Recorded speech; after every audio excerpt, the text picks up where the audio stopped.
प्रस्तुत गेल्या 7 वर्षांपासून प्रत्येक महिन्याच्या पौर्णिमेला ही भगवंताची कीर्तनरूपी सेवा या ठिकाणी संपन्न होते।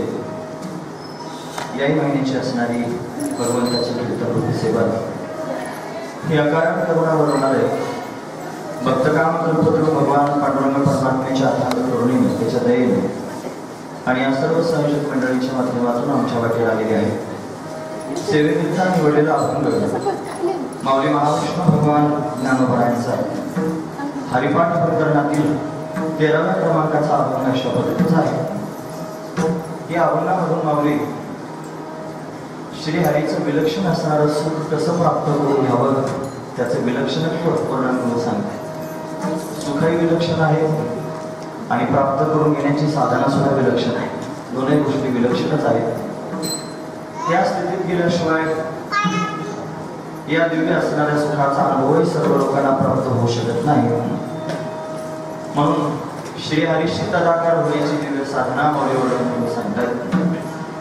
श्रीहरी परमात्म्याचं नामचिंतन करत असताना, श्रीहरी परमात्म्याचं ध्यान करत असताना, श्रीहरी परमात्म्याची भक्ती करत असताना साधकाला हरीचं चिंतन करत करत समाधी प्राप्त व्हावी असा एक उद्देश आहे।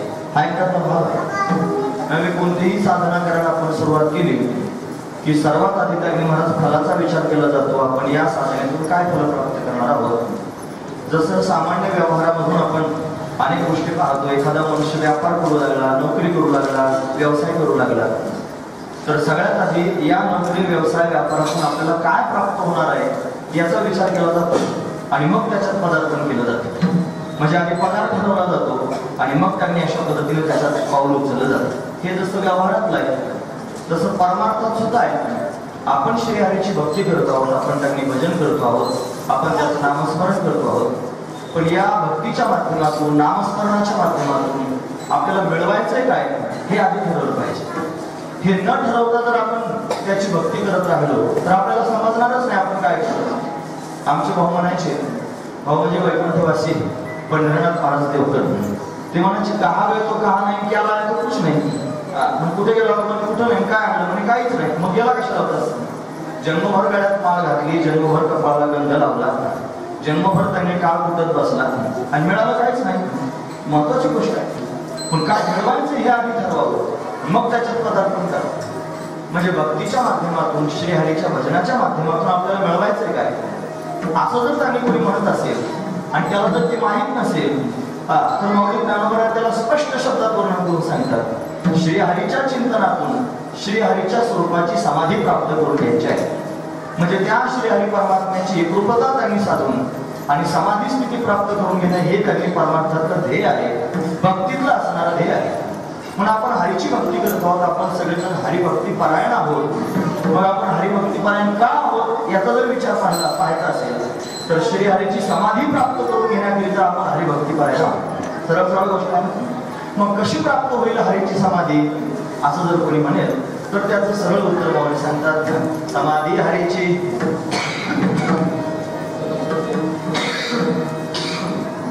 समसुखेवी, समसुख प्राप्त करून घेतल्याशिवाय हरीची समाधी सुद्धा प्राप्त होणार नाही। तात्पर्य अर्थ असा आहे की ज्याला आपण हरी म्हणतो आणि त्या हरीचं मूळ स्वरूप जर पाहायचं ठरलं तर त्या मूळ स्वरूपाचं नाव आहे सुख। हरी आणि सुख एकच वस्तू आहे। त्या सुखालाच हरी असं नाव प्राप्त झालेलं आहे। म्हणजे तो श्रीहरी सुखरूप आहे।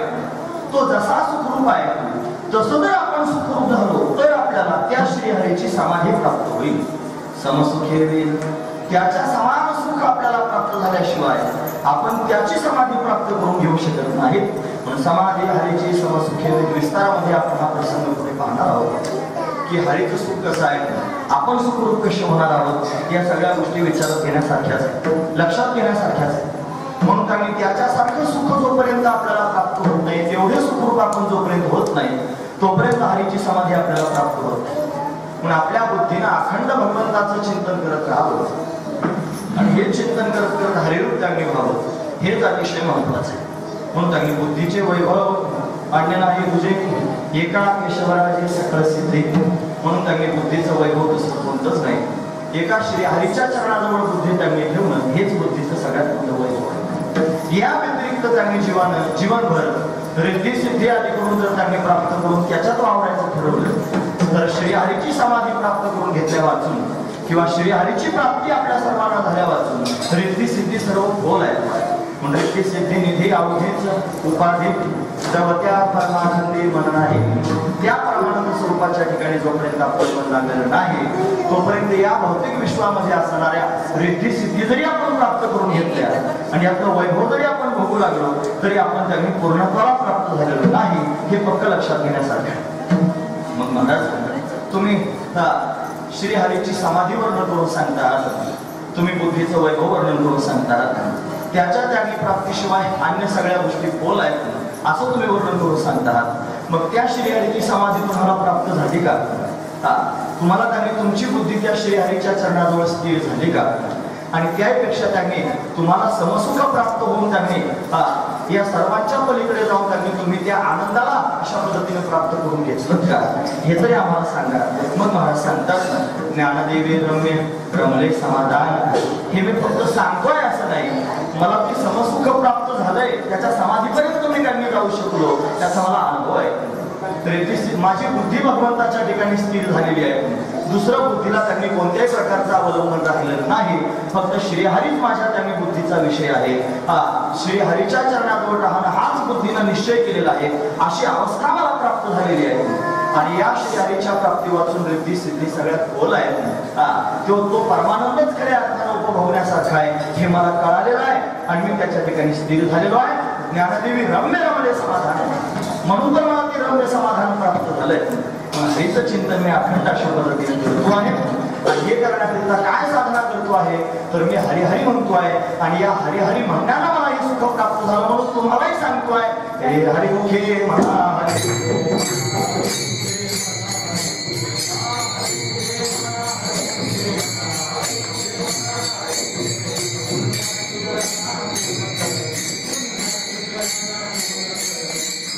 दिव्यत्व प्राप्त होईल, तुमची बुद्धी भगवंताच्या ठिकाणी स्थिर होईल.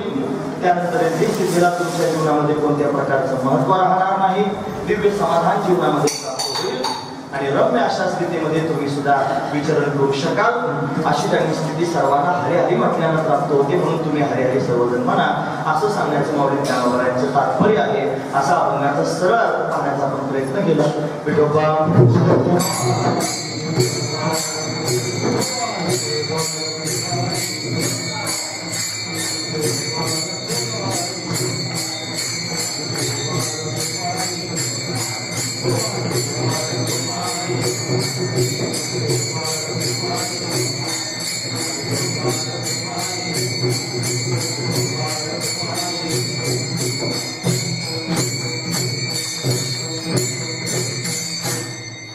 समाधी हरेची समसुखे वेन न साधेल दान द्वैत बुद्धी. हरिमुखे म्हणा हरिमुखे म्हणा पुण्याची गणना पूर्ण करी.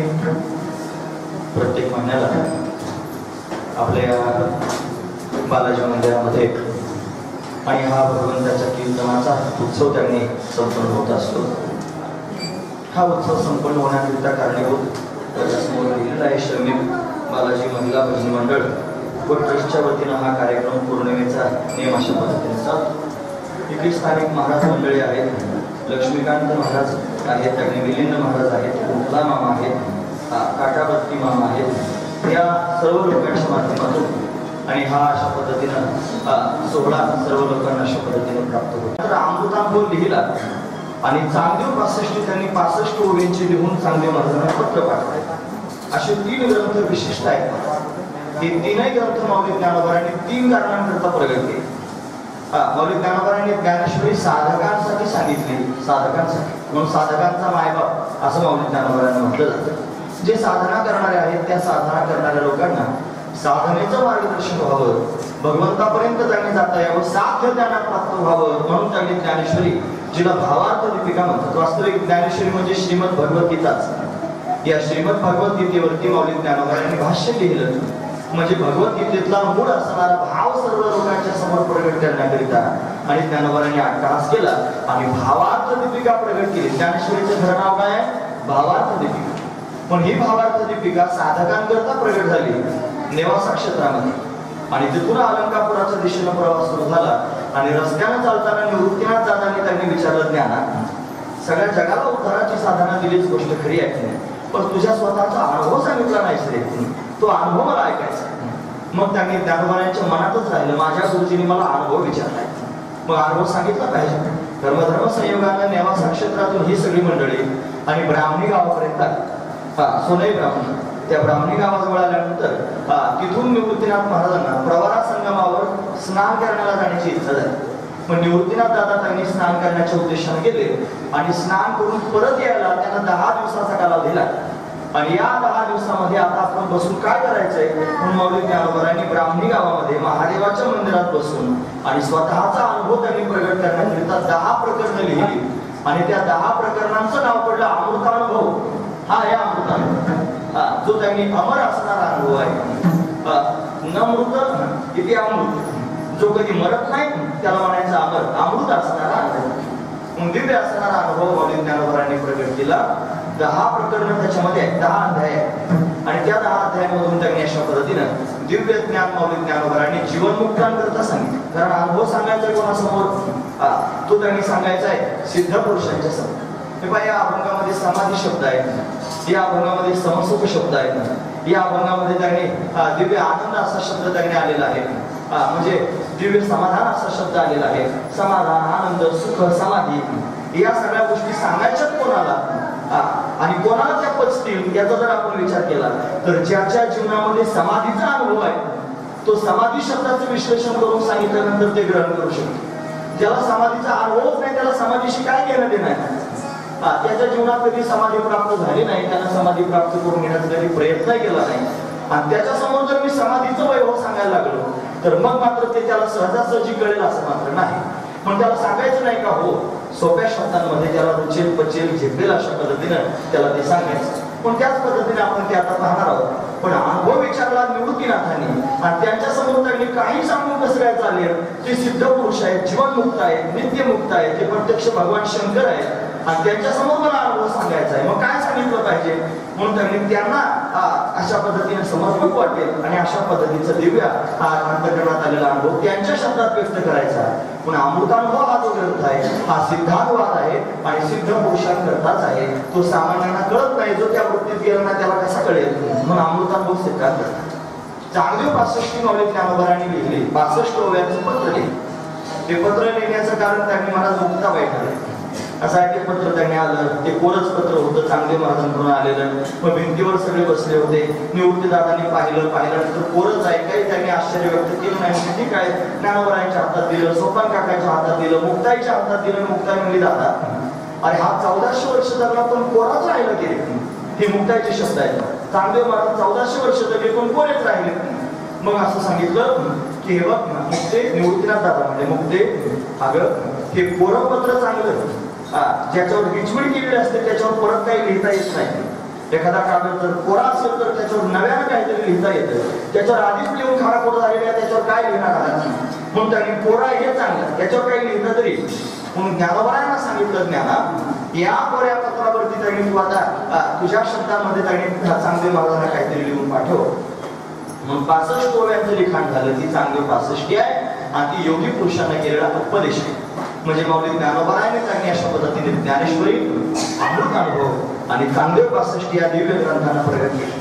पण हे तीनही ग्रंथ प्रगट झाल्यानंतर ज्ञानोबारांच्या गोष्ट लक्षात आली की साधना करणारा मनुष्य त्यांनी निर्मळ होऊनच साधनेला लागतो. बरोबर आहे की नाही? एखाद्या गोष्टी पदार्पण करायचंय, भगवंतापर्यंत जायचंय, साधना जीवनामध्ये करायची आहे. मग साधना कोणी पण करत नाही. जो विवेकी आहे तो साधनेवर अवलंबून. ज्याला विवेक झालेला, विवेक शब्दाचा अर्थ काय होतो? शास्त्र म्हणतं सत्संगतीने आत्मा अविनाशी व क्रियारहित असून तद्व्यतिरिक्त सर्व चंचल व विनाशी आहे या निश्चयाचाच विवेक असे म्हणतात. म्हणजे संतांच्या संगतीत जावं, तिथे जाऊन त्यांनी आत्मा चैतन्य स्वरूप आहे, तो अविनाशी आहे, तो अमर आहे, आदर आहे असं त्यांनी जाणावं. आणि आत्म्या व्यतिरिक्त बाकीचं सर्व चंचल आहे आणि विनाशी आहे असं त्याला कळावं. आणि हे जाणून त्यांनी जो मार्गस्थ झालेला आहे तो खरा विवेक आहे. म्हणजे याला सारासार विचार म्हणायचा. सार काय ना सार काय त्याला कळालंय. आसार गोष्टीला टाकून त्यांनी महाराज तो सार ग्रहण करण्याकरिता निघाला. पण सार असणारी गोष्ट साध्य आहे आणि त्या साध्यापर्यंत जाण्याकरिता जी करावी लागते त्याचं नाव साधना आहे. म्हणून साधना करणारा जो मनुष्य आहे साध्याच्या दिशेने निघालेला आहे, पण तो त्यांनी महाराज विचार करूनच निघालेला आहे. म्हणजे साधकामुळचा विचारीच आहे, अविचारी नाही, विचारीच आहे. म्हणून त्यांनी तो साधकच आहे. दुसरा त्यांनी जीवनमुक्त आहे, त्याला अमृतानुभव त्यांनी सांगितला. तिसरा योगी पुरुष आहे, त्याला त्यांनी चांगली पासष्टी सांगितली. पण समाजामध्ये सगळेच योगी नाहीत, सगळेच जीवनमुक्त नाहीत आणि सगळेच साधक नाहीत. पण सगळ्यांना उतरून जाण्याचा अधिकार आहे की नाही, सगळेजण उतरून गेले पाहिजे की नाही, ही तळमळ माऊलींच्या अंतःकरणात आहे. म्हणून तर त्यांना माऊली म्हणतात. कोणा पुरुषाला माऊली म्हटलेलं पाहिलं का? पुरुषाला कोणी आई म्हणतं का? पुरुषाला बाप म्हणतात फार तर फार, त्याला आई कशी म्हणतील? पण सगळ्या विश्वाच्या उद्धाराची तळमळ त्यांच्या अंतःकरणात आहे आणि ती तळमळ ही आईच्याच ठिकाणी असू शकते. माझं त्यांनी मूल अतिशय आनंदात असावं, सुखी असावं, समाधानी असावं, ही तळमळ तिच्या अंतःकरणात आहे, तिला आई म्हणतात. म्हणून विश्व माऊली ज्यांना म्हटलं गेलं ते माऊली महाविष्णू भगवान ज्ञानोबा आहे. सगळ्या जगाचं कल्याण व्हावं हा भाव अंतःकरणात आहे. म्हणून साधकांकरता सांगितली गोष्ट खरी आहे. अमृतानुभव सिद्धांतकरता सांगितला, चांगदेव पासष्टी योग्यांकरता सांगितली. पण पुन्हा पण शिल्लक राहिलाच की नाही. हा पण कशा करता? अरे त्याच्यापेक्षाही तळागाळातला असणारा समाज ज्याला काहीच समजत नाही, ज्याला विवेकही समजत नाही, साधना समजत नाही, ज्याला परमार्थातलं काहीच कळत नाही, मग त्याला उतरून जायचं नाही का? गेलं पाहिजे. मग अशा त्यांनी सामान्य असणाऱ्या जीवांच्या उद्धाराकरिता काय साधन दिलं पाहिजे म्हणून शोध करून त्यांनी महाराज साधन सांगितलं. निळोबारायांनी त्यांनी निर्णय दिला. ते म्हणतात संत एकांती वैसले सर्व सिद्धांत शोधिले किंवा निवडले. सगळे संत एकत्र आले, त्यांनी सिद्धांत निवडून काढला आणि सिद्धांतातून कळालं की हरीचं नामच त्यांनी जीवाचा उद्धार करू शकतो. म्हणून श्री हरीच्या नामाचा महिमा जगापर्यंत पोहोचवावा. सामान्य जीवाने हरी हरी सदैव म्हणत राहावं आणि हरी हरी म्हणून त्यांनी महाराज भगवंतापर्यंत सरत जावं. कारण हे कलियुग आहे आणि या कलियुगामध्ये त्यांनी हरीच्या भजनानंच जीव त्यांनी भगवंतापर्यंत जाऊ शकतो, तो ज्ञानी होऊ शकतो, जीवनमुक्त होऊ शकतो, त्याला त्यांनी सगळ्या प्रकारचा योग साधू शकतो. हे कशाला घडेल या कलियुगात? तर फक्त भगवंताच्या नामाने घडेल. म्हणून नामानं ते घडत जर असेल तर नामाचाच महिमा सांगितला पाहिजे असा विचार करून माऊली ज्ञानोबारायांनी नाम महिमा सांगण्याकरिता आणि हरिपाठ नावाचा छोटासा ग्रंथ त्यांनी अशा पद्धतीने तयार केला. आणि या हरिपाठाच्या माध्यमातून सगळ्या जगाला त्यांनी अशा पद्धतीने परमार्थ मार्गावर आवडू केला. म्हणून तोच हरिपाठ आपण या ठिकाणी पाहतो आहोत. सर्वसामान्य लोक हरिपाठ म्हणतात, हे सारखं म्हणून म्हणून म्हणून म्हणून त्या हरिपाठातले शब्द अंतःकरणामध्ये उतरतात आणि उतरल्यानंतर त्यांनी म्हणत आत्मबोध प्राप्त होतो आणि त्या आत्मबोधानं जीव त्यांनी हरिरूप अशा पद्धतीने होऊन जातो. पुन्हा हरिरूप होण्याकरिताच त्यांनी हरीचं नामोच्चारण करायचंय. पुन्हा हरिपाठ हा नित्यनेमानं करावा. पुन्हा हरी आणि पाठ दोन शब्द आहेत. हरी म्हणजे श्री हरी, हा जो बालाजी आहे की नाही भगवान, हा त्यांनी श्री हरीच आहे. आणि या श्री हरीच्या नामाचा पाठ करणं म्हणजे त्यांनी हरी आणि पाठ दोन शब्द एकत्र झाले, हरिपाठ. हरी हरी हरी हरी अशा नामाचा पाठ सदैव करत राहणे याचं नाव आहे हरिपाठ. हरिपाठ करणं याचा अर्थ लोकांनी एवढाच केला, 27 अभंग रोज नित्यनेमानं म्हणायचे. म्हणजे काय झालं? हरिपाठ. लोकांचा गैरसमज आहे काय, तुम्ही परत ऐकतात ना तुम्ही सर्वजण. महत्वाचा मुद्दा सांगते. अहो सगळे लोक हरिपाठ करायचं म्हणतात, झालं का हरिपाठ? हो म्हणे झाला हरिपाठ. दिवसातून एकदा 27 अभंग म्हणून झाले म्हणजे त्याचा हरिपाठ झाला. मग त्याने बाकीच्या वेळात हरी हरी नाही म्हणत तरी चालेल असं काय आहे का? सांगण्याचं तात्पर्य असं तरी आहे का? नाही. सांगण्याचं तात्पर्य आहे तुम्ही अखंड हरी हरी म्हणा. हरी बोला देता, हरी बोला घेता, सर्व कार्य करिता हरी बोला, हरी बोला भांडता, हरी बोला कांडता, हे सगळंच सगळं त्यांनी करता हरी तुम्ही म्हणू शकता. म्हणून हरी हरी हरी म्हणणं तात्पर्य आहे हे त्यांनी खाता पिता उठता बसता त्यांनी हरी हरी म्हणतात. आमच्या आजोबा मला आठवतात की जे त्यांनी वृद्ध झाले होते पण बसायला लागले की हरी हरी हरी हरी म्हणायचे, उभं राहायला लागले की हरी हरी हरी म्हणायचे. आम्ही त्यांची थट्टा करायचो. ते आम्ही कुठून आलो आणि ते आमच्या समोर असलं कुठून उभं राहायचं असलं की हरी हरी करायचे. आम्ही पण त्यांच्या समोर हरी हरी हरी करून पळून जायचो. आम्हाला त्यांची गंमत वाटायची. हे हरी हरी म्हणतात पण त्यांना हरिनामाचं महत्व कळालं, हरिपाठाचं महात्म्य त्यांना कळालं होतं. हरिपाठ महिमा सुद्धा अतिशय श्रेष्ठ आहे. हरिपाठ कीर्ती मुखे जरी गाय पवित्र होय हरीच्या पाठाचा महिमा सुद्धा त्यांनी मला मोठा विलक्षण आहे. म्हणून हरी हरी असा पाठ केला पाहिजे. काय बोलला हरिपाठ?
तेने सदा चित्ता समाधान सर्व सुख ल्यालो सर्व अलंकार आनंदी निर्भर डुलत असो महत्वाची गोष्ट सदा नाम घोष करू आणि सदा हरिकथा करू.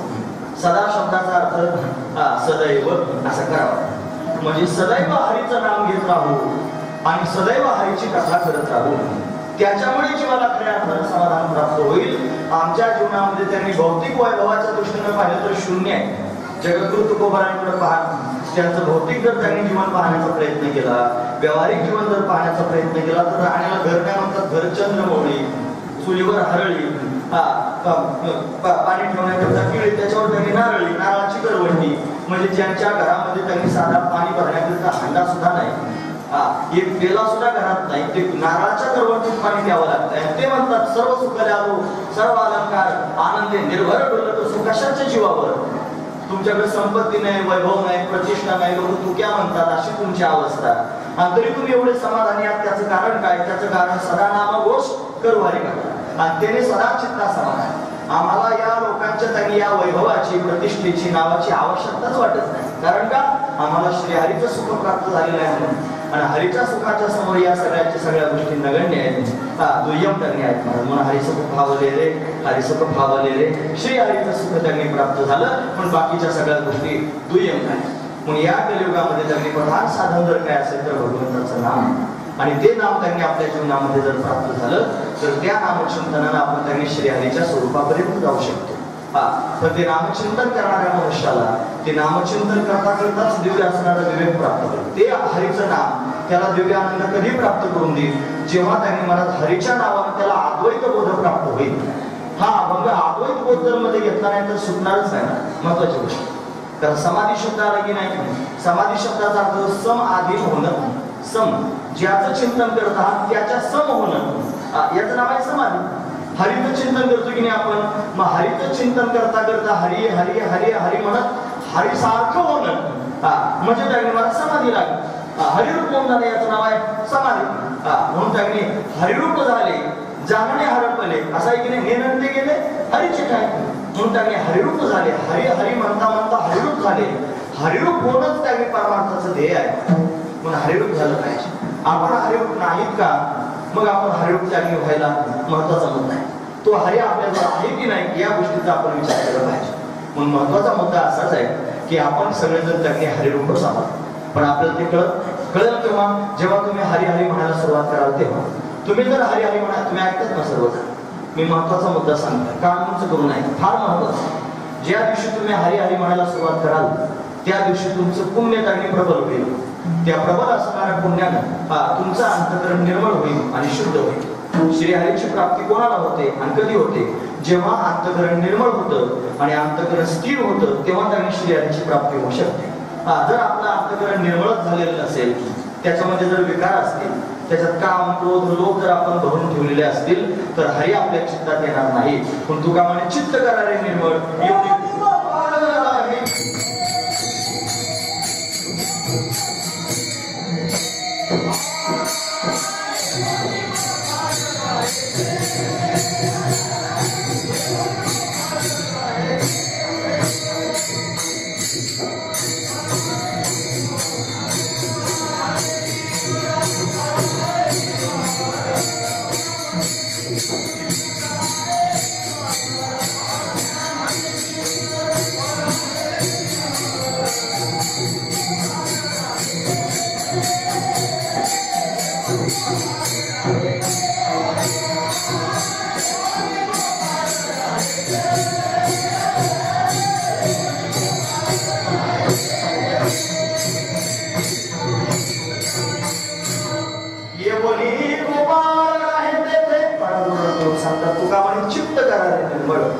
चित्त निर्मळ झालं पाहिजे.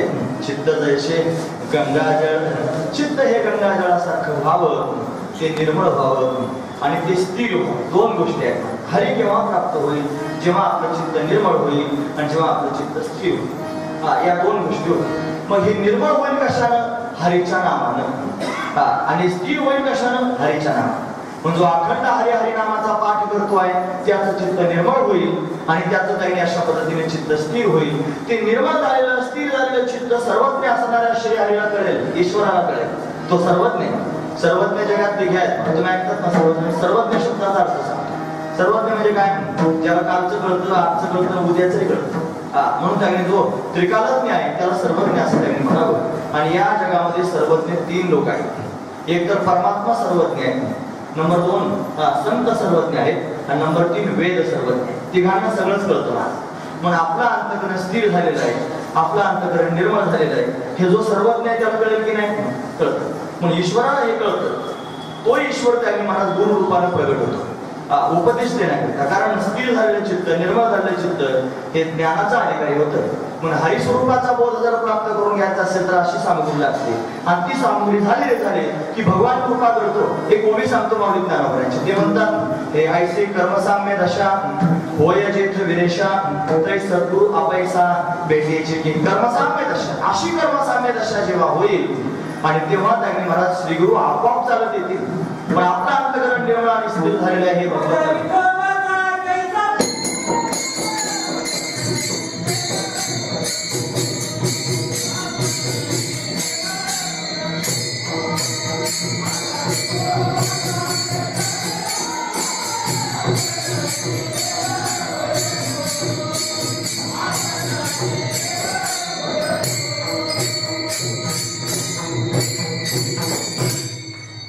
माझ्या विठोबाचा कैसा प्रेम भाव, आपणची देव होय गुरु. गुरु केल्यानं होतो असं लोकांना वाटतं. तुम्ही ऐकतात ना? महत्वाचा मुद्दा सांग. गुरु केल्यानं होतो असं जर तुम्ही म्हणत असाल तर ते साफ खोटं आहे, चुकीचं आहे. तुम्ही जर त्यांनी गुरु पाहून, त्याचे कपडे पाहून, त्याची दाढी पाहून, त्याचं त्यांनी सगळा डामाडोल पाहून याला गुरु समजून जर त्याच्याजवळ जाल आणि त्याच्याकडून काहीतरी तुम्ही त्यांनी एखादा मंत्र प्राप्त करून घ्याल आणि त्याला जर गुरु म्हणत असाल तर तुम्ही त्यांनी त्या परमतत्वापर्यंत अशी जाऊ शकत. गुरु हा त्यांनी महाराज आपण शोधायला जाण्याची आवश्यकता नाही. उद्धार करण्याकरिता लागणारे जे गुरु आहेत ते स्वतः आपल्याला शोधत येत असतात असं आहे. म्हणून गुरु स्वतःच येतात आपल्याला. प्रमाण त्यांनी सांगितले की नाही आता? ते म्हणतात, माझ्या विठोबाचा कैसा प्रेम भाव, आपणची देव होय गुरु. त्यांनी स्वतःचं वर्णन करून सांगितलं तुकोबाऱ्यात. ते म्हणतात, सत्य गुरु राय कृपा मद केली, परिणामी घडली सेवा काही. सापडविले वाटे जाता गंगा स्नाना, मस्तकी तो जाणा ठेविला कर. सापडविले, त्यांनी मला सापडविले. रस्त्यात त्यांनी गंगा स्नानाला जात असताना त्यांनी मला सापडविलं आणि मग मला उपदेश केला, लावून हात कुरवायला मात्र सांगितलेली चिंता न करा. त्यांनी मला ते दिलं. म्हणजे मी त्यांनी एक चांगला साधक होऊन माझ्या जागेवर बसलो. मी हरीचं नामचिंतन करत राहिलो. माझी त्यांनी अंतःकरणाची स्थिती ज्ञानाच्या प्राप्तीला योग्य झाली आणि अशा वेळेला भगवंताला ते कळालं आणि तो भगवान गुरु रूपानं प्राप्त झाला. प्राप्त झाल्यानंतर त्या श्री गुरुनं मला त्यांनी तत्वोपदेश प्राप्त करून दिला. त्याच्या उपदेशाने त्यांनी मी तदाकार झाला. त्यांनी बोध प्राप्त करून दिला. वेदामध्ये त्यांनी बोध सांगितलं. काय आहे? वेदामध्ये महावाक्य सांगितले. 4 महावाक्य आहेत वेदामध्ये. पहिलं महावाक्य तत्त्वमसि, त्याचा अर्थ सांगतो, ते ब्रह्म तू आहेस. दुसरं महावाक्य अहम ब्रह्मास्मी. श्री गुरुने सांगितलं ते ब्रह्म तू आहेस. मग आपल्याला काय कळायला पाहिजे? मी ब्रह्म आहे. मग अहम ब्रह्मास्मी दुसरं महावाक्य. पण अहम म्हणजे नेमकं मग ज्यानं ज्ञान होतं ते ब्रह्म आहे. म्हणून प्रज्ञानम ब्रह्म, ज्याच्यामुळं ज्ञान होतं ते ब्रह्म आहे. अहो पण ज्ञान कोणामुळे होतं? पण म्हणजे आत्म्यामुळे होतं. मग अयमात्मा ब्रह्म, हा आत्माच ब्रह्म आहे.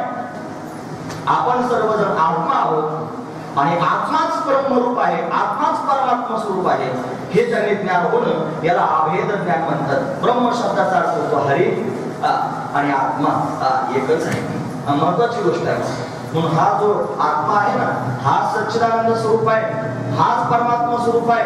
म्हणून त्यांनी सगळ्या जगाच्या समोर तुकोबाराने वर्णन करून सांगितलं, अमर आहा खरे की पहा खोटे न म्हणा देव माझा ऐसा मग भरवसा कळेल.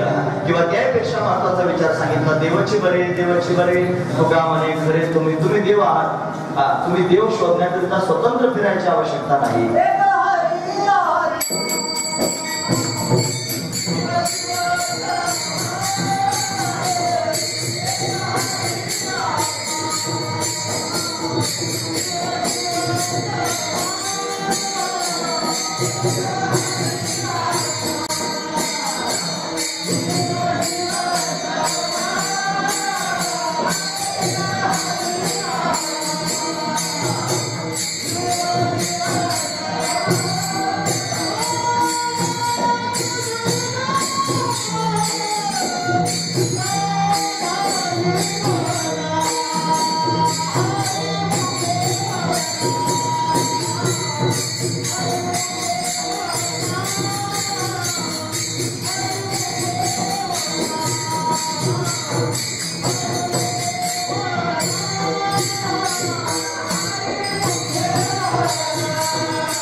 एक हरि आत्मा जीव शिव सम वाया तो दुर्गा मन गाली मन. हा सिद्धांत आहे. महत्वाची गोष्ट आहे. हरिपाठात सांगितलं. भोळ्या बाबड्या लोकांना तिथपर्यंत जाण्याकरिता सांगितलं. महत्वाची गोष्ट, भोळ्या बाबड्या लोकांना साधना त्यांनी सांगितली हरी हरी म्हणा. हे हरी हरी म्हणल्याने काय होईल? हरी आणि आत्मा एकच आहे, एक कळेल. म्हणून एक हरी आत्मा जीव शिव सम, जीव आणि शिव हे एकच आहेत, सम आहेत. हा त्यांनी भाव प्रगट होईल. हा प्रगट होण्याकरिता कारणीभूत गुरुकृपा असावी लागेल. आणि ही गुरुकृपा होण्याकरिता आपल्या अंतःकरणाची स्थिती निर्माण व्हावी लागेल. आणि ती स्थिती निर्माण होण्याकरिता हरी हरी त्यांनी म्हणावं लागेल. हरी हरी म्हटले अंतःकरण निर्मळ स्थिर होईल. आता पेरण्यांचा कार्यक्रम सुरू आहे की नाही? लोक पेरण्या कधी करतात? उन्हाळ्याच्या दिवसात ढेकळात लोक पेरतात का? नाही पेरत. मग पाऊस पडाला, बरं पाऊस पडला लगेच पेरायला गेले असं होतं. चिखलात पेरतात का? नाही. म्हणजे ढेकळातही पेरत नाही आणि चिखलातही पेरत नाही. मग काय व्हावं लागतंय? वापसा व्हावा लागतो. मग वापसा झाल्यावरच पेरलं पाहिजे. मग हरी हरी हरी हरी जर सामान्य मनुष्य म्हणू लागला तर त्याच्या हरी हरी म्हणण्यानं तो ज्ञानाचा अधिकारी होईल, म्हणजे त्याचा वापसा होईल. आणि वापसा झाल्यानंतर पेरणारा आपोआपच ट्रॅक्टर घेऊन येईल. आता बैल घेऊन येईल मानाचं काही काम राहिलं नाही. तो आपोआपच ट्रॅक्टर घेऊन येईल आणि तो त्याने आता त्याच्यामध्ये बी पेरून टाकेल. महत्वाची गोष्ट आहे की नाही? वापसा झाल्यानंतर पेरलं जातं. तसं आपल्या अंतःकरणाची स्थिती निर्माण होणं, अंतःकरण शुद्ध होणं, निर्मळ होणं आणि स्थिर होणं याचं नाव आहे वापसा. आणि असा वापसा झाला की तो त्यांनी पेरणारा श्री गुरु येईल आणि तो त्यांनी बी पेरून जाईल. आणि काय बी आहे ते म्हणजे हरीचं नाम. बस हरी हरी हरी असं म्हणायला सांगेल.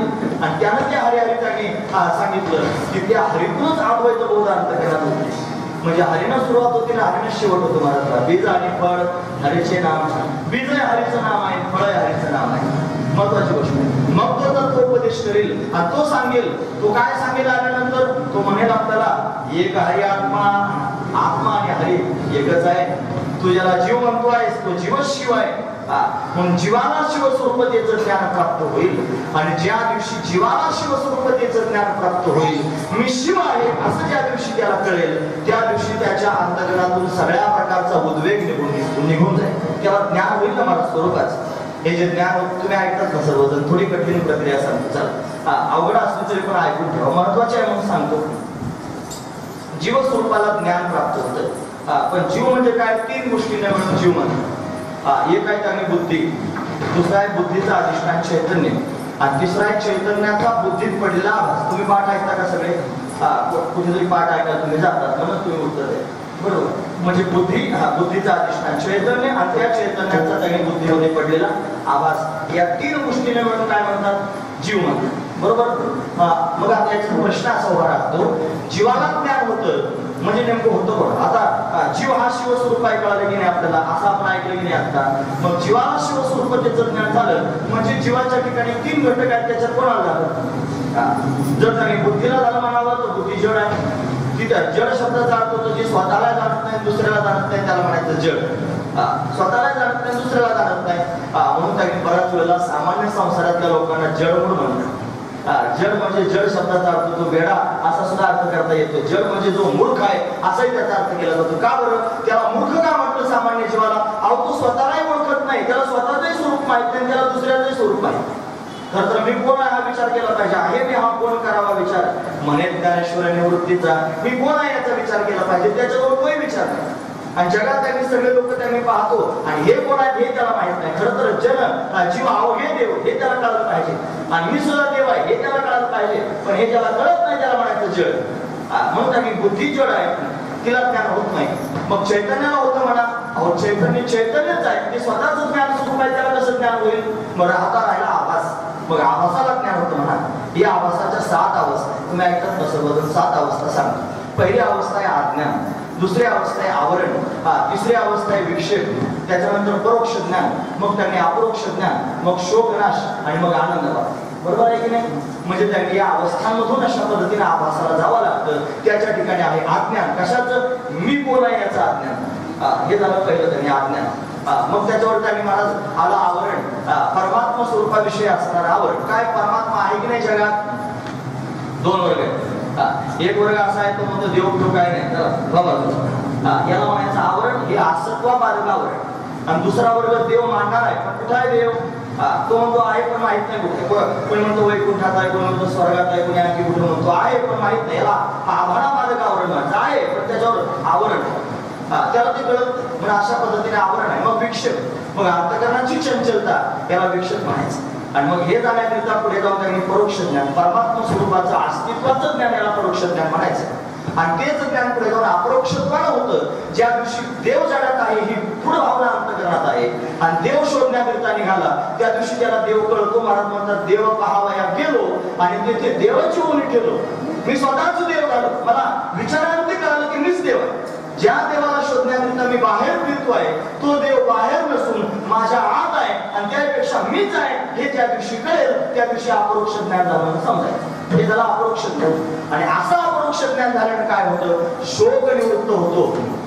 जो विचारवान पुरुष आहे हा शोकातून तरून जातो. आत्मविद पुरुष हा त्यांनी शोकातून तरतो असं त्यांनी गीता वर्णन करून सांगते. म्हणून त्यांनी महाराज आत्मस्वरूपाचा बोध प्राप्त झाला, मी ब्रह्मरूप आहे असं ज्ञान प्राप्त झालं की सगळ्या प्रकारचा शोक निवृत्त होतो. आणि शोक निघून गेल्यानंतर जे शिल्लक राहतं त्याचं नाव आहे आनंद, आनंदावाप्ती.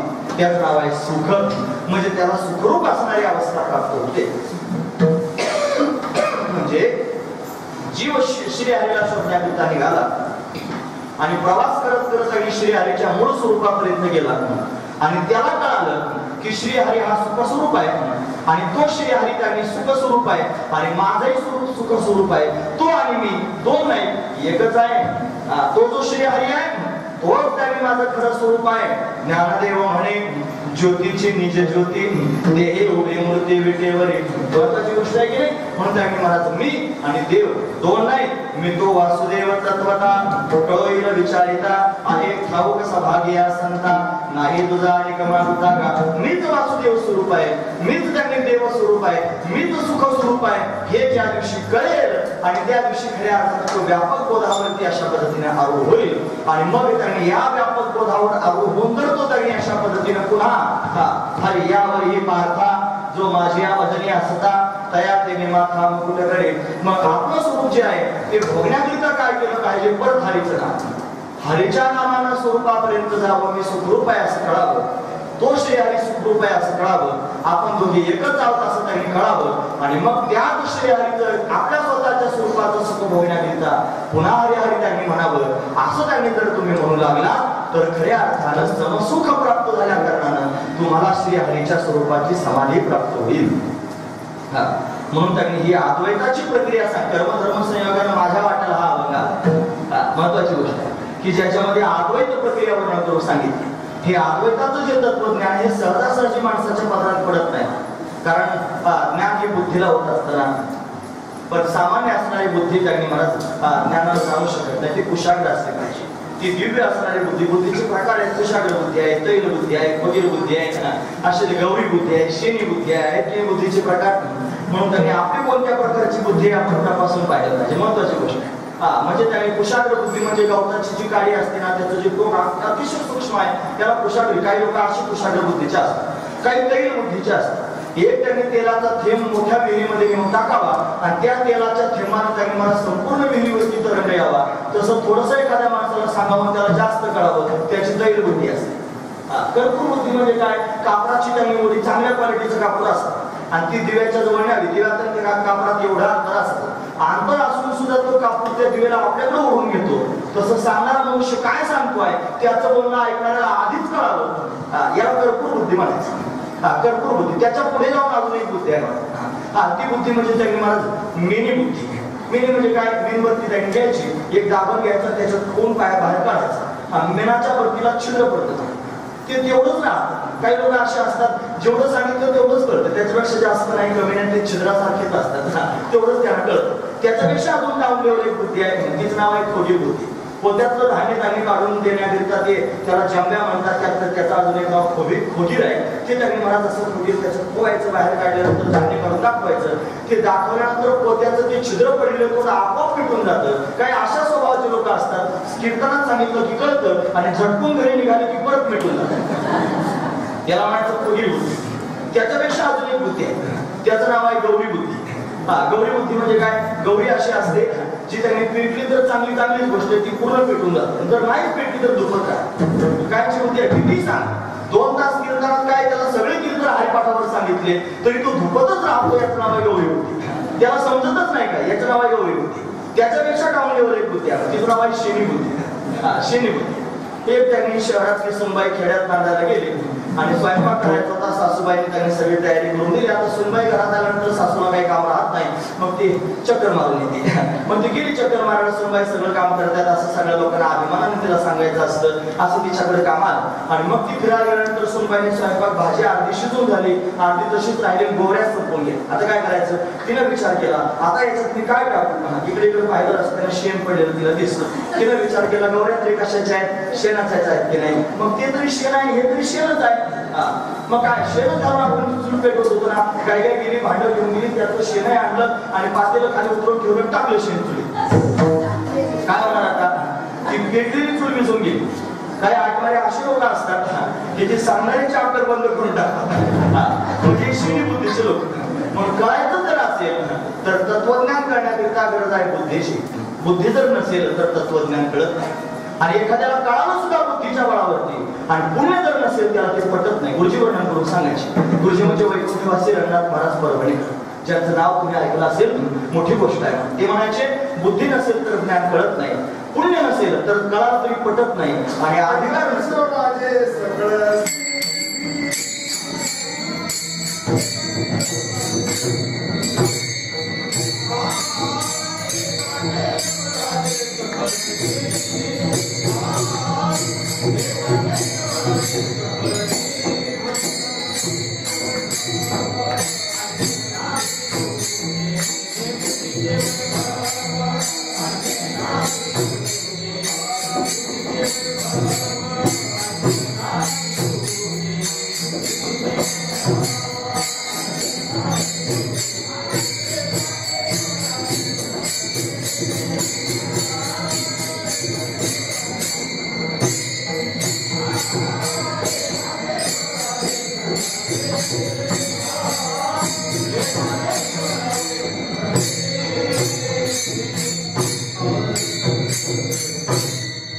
बुद्धीचं वैभव अन्य कोणत्याही प्रकारचं नसून केशव राजाच्या ठिकाणी बुद्धीने स्थिर होणं हेच बुद्धीचं खरं वैभव आहे.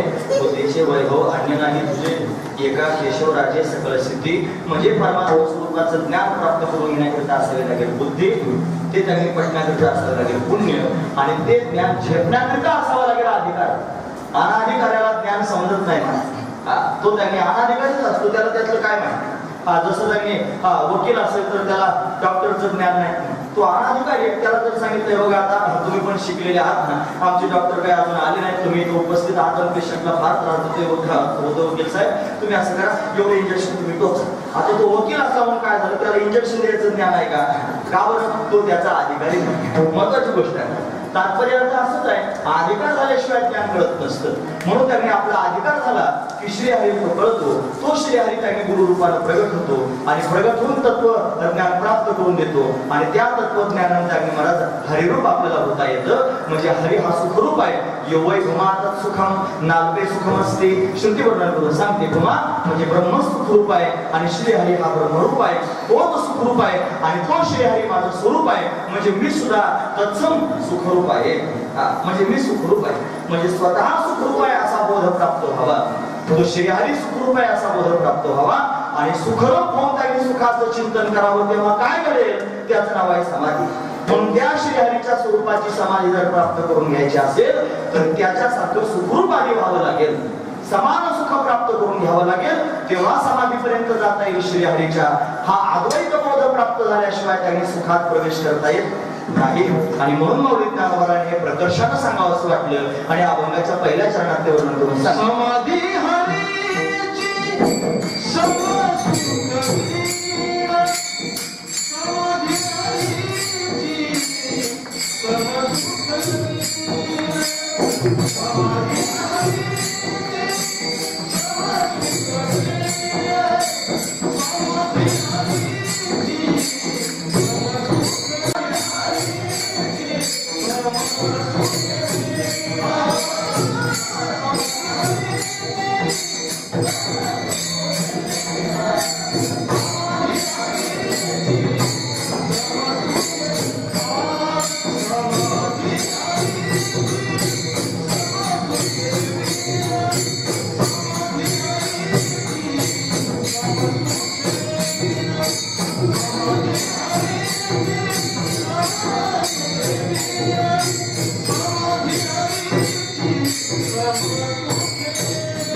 प्रस्तावना करत असताना आपण जो मुद्दा त्यांनी उपस्थित केला की परमार्थ करत असताना ध्येयाचा विचार करावा, फलाचा विचार करावा आणि ते फल आपण सिद्ध केलं काय, श्रीहरीचं त्यांनी चिंतन करत करत हरिरूप असणाऱ्या समाधीपर्यंत जाणं हे परमार्थाचं फल आहे. पण ते जर आपल्याला प्राप्त करून घ्यायचं असेल, त्या समाधीपर्यंत जर आपल्याला जायचं असेल तर आपल्याला अग्नी महाराज समसुख व्हावं लागेल, श्रीहरी समान सुखरूप आपल्याला व्हावं लागेल आणि तेव्हा आपल्याला समाधी प्राप्त होऊ शकते, अन्यथा प्राप्त होऊ शकत नाही.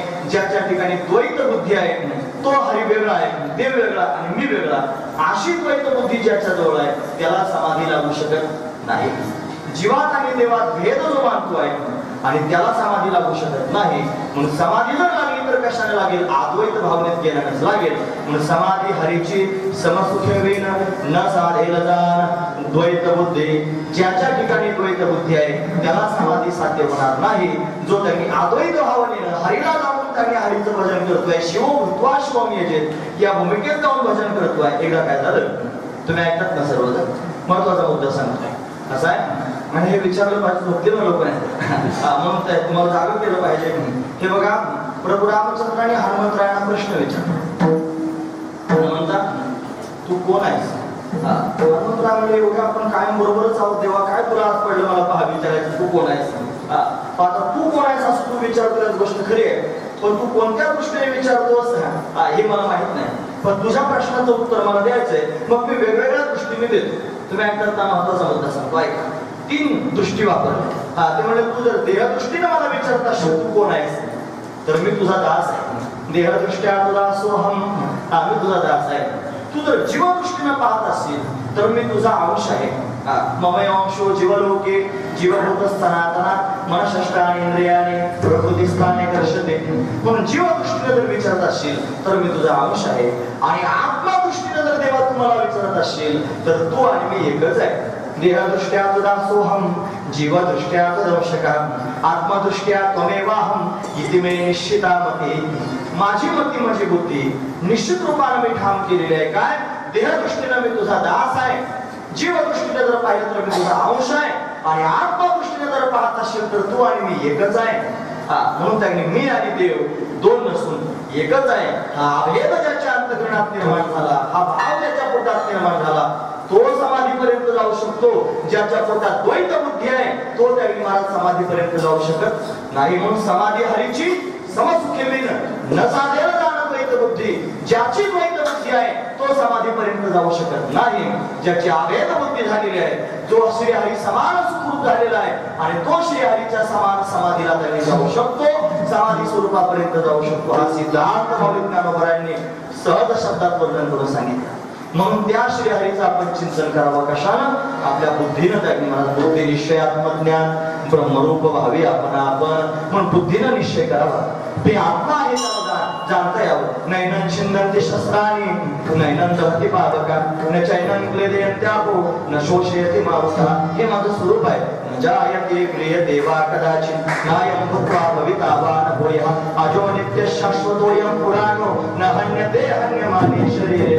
शरीराचा नाश झाल्यानं माझा नाश होत नाही असा मी आत्मा आहे, आणि आत्माच ब्रह्मरूप आहे असा अभेद बोध ज्या दिवशी प्राप्त होईल त्या दिवशी त्याने हरी समान आपण सुखरूप होऊ. आणि असे सुखरूप आपण झाल्यानंतर आपल्याला श्रीहरीची समाधी प्राप्त होईल. समाधी हरीची समसुखे होईल अशी प्राप्त होणार नाही. जोपर्यंत तुम्ही समसुख होणार नाही तोपर्यंत प्राप्त होत नाही.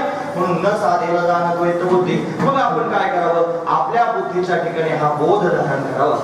बुद्धी मोठी विलक्षण आहे महाराज. बुद्धी ही त्याने चंचल असणारी स्त्री आहे. तिला त्याने अनंत बुद्धीचे तरंग क्षणक्षणापालटते रंग धरू जाता संग तवतो होय बाधक. म्हणून बुद्धीचे अनंत तरंग आहेत. म्हणून बुद्धीच्या मागे जर त्याने वाहत असाल तर त्याने बुद्धीच्या प्रवाहात वाहून जाऊ नका. बुद्धीला त्याने परमार्थाच्या प्रवाहात आणा. जर तुम्ही तुमची बुद्धी परमार्थाच्या प्रवाहात आणली तर त्या बुद्धीला त्याने निश्चय होईल आत्मज्ञानाचा. फक्त आत्मज्ञान व्हावं असं नाही, मी आत्मा ब्रह्मरूप आहे असा बोध प्राप्त व्हावा.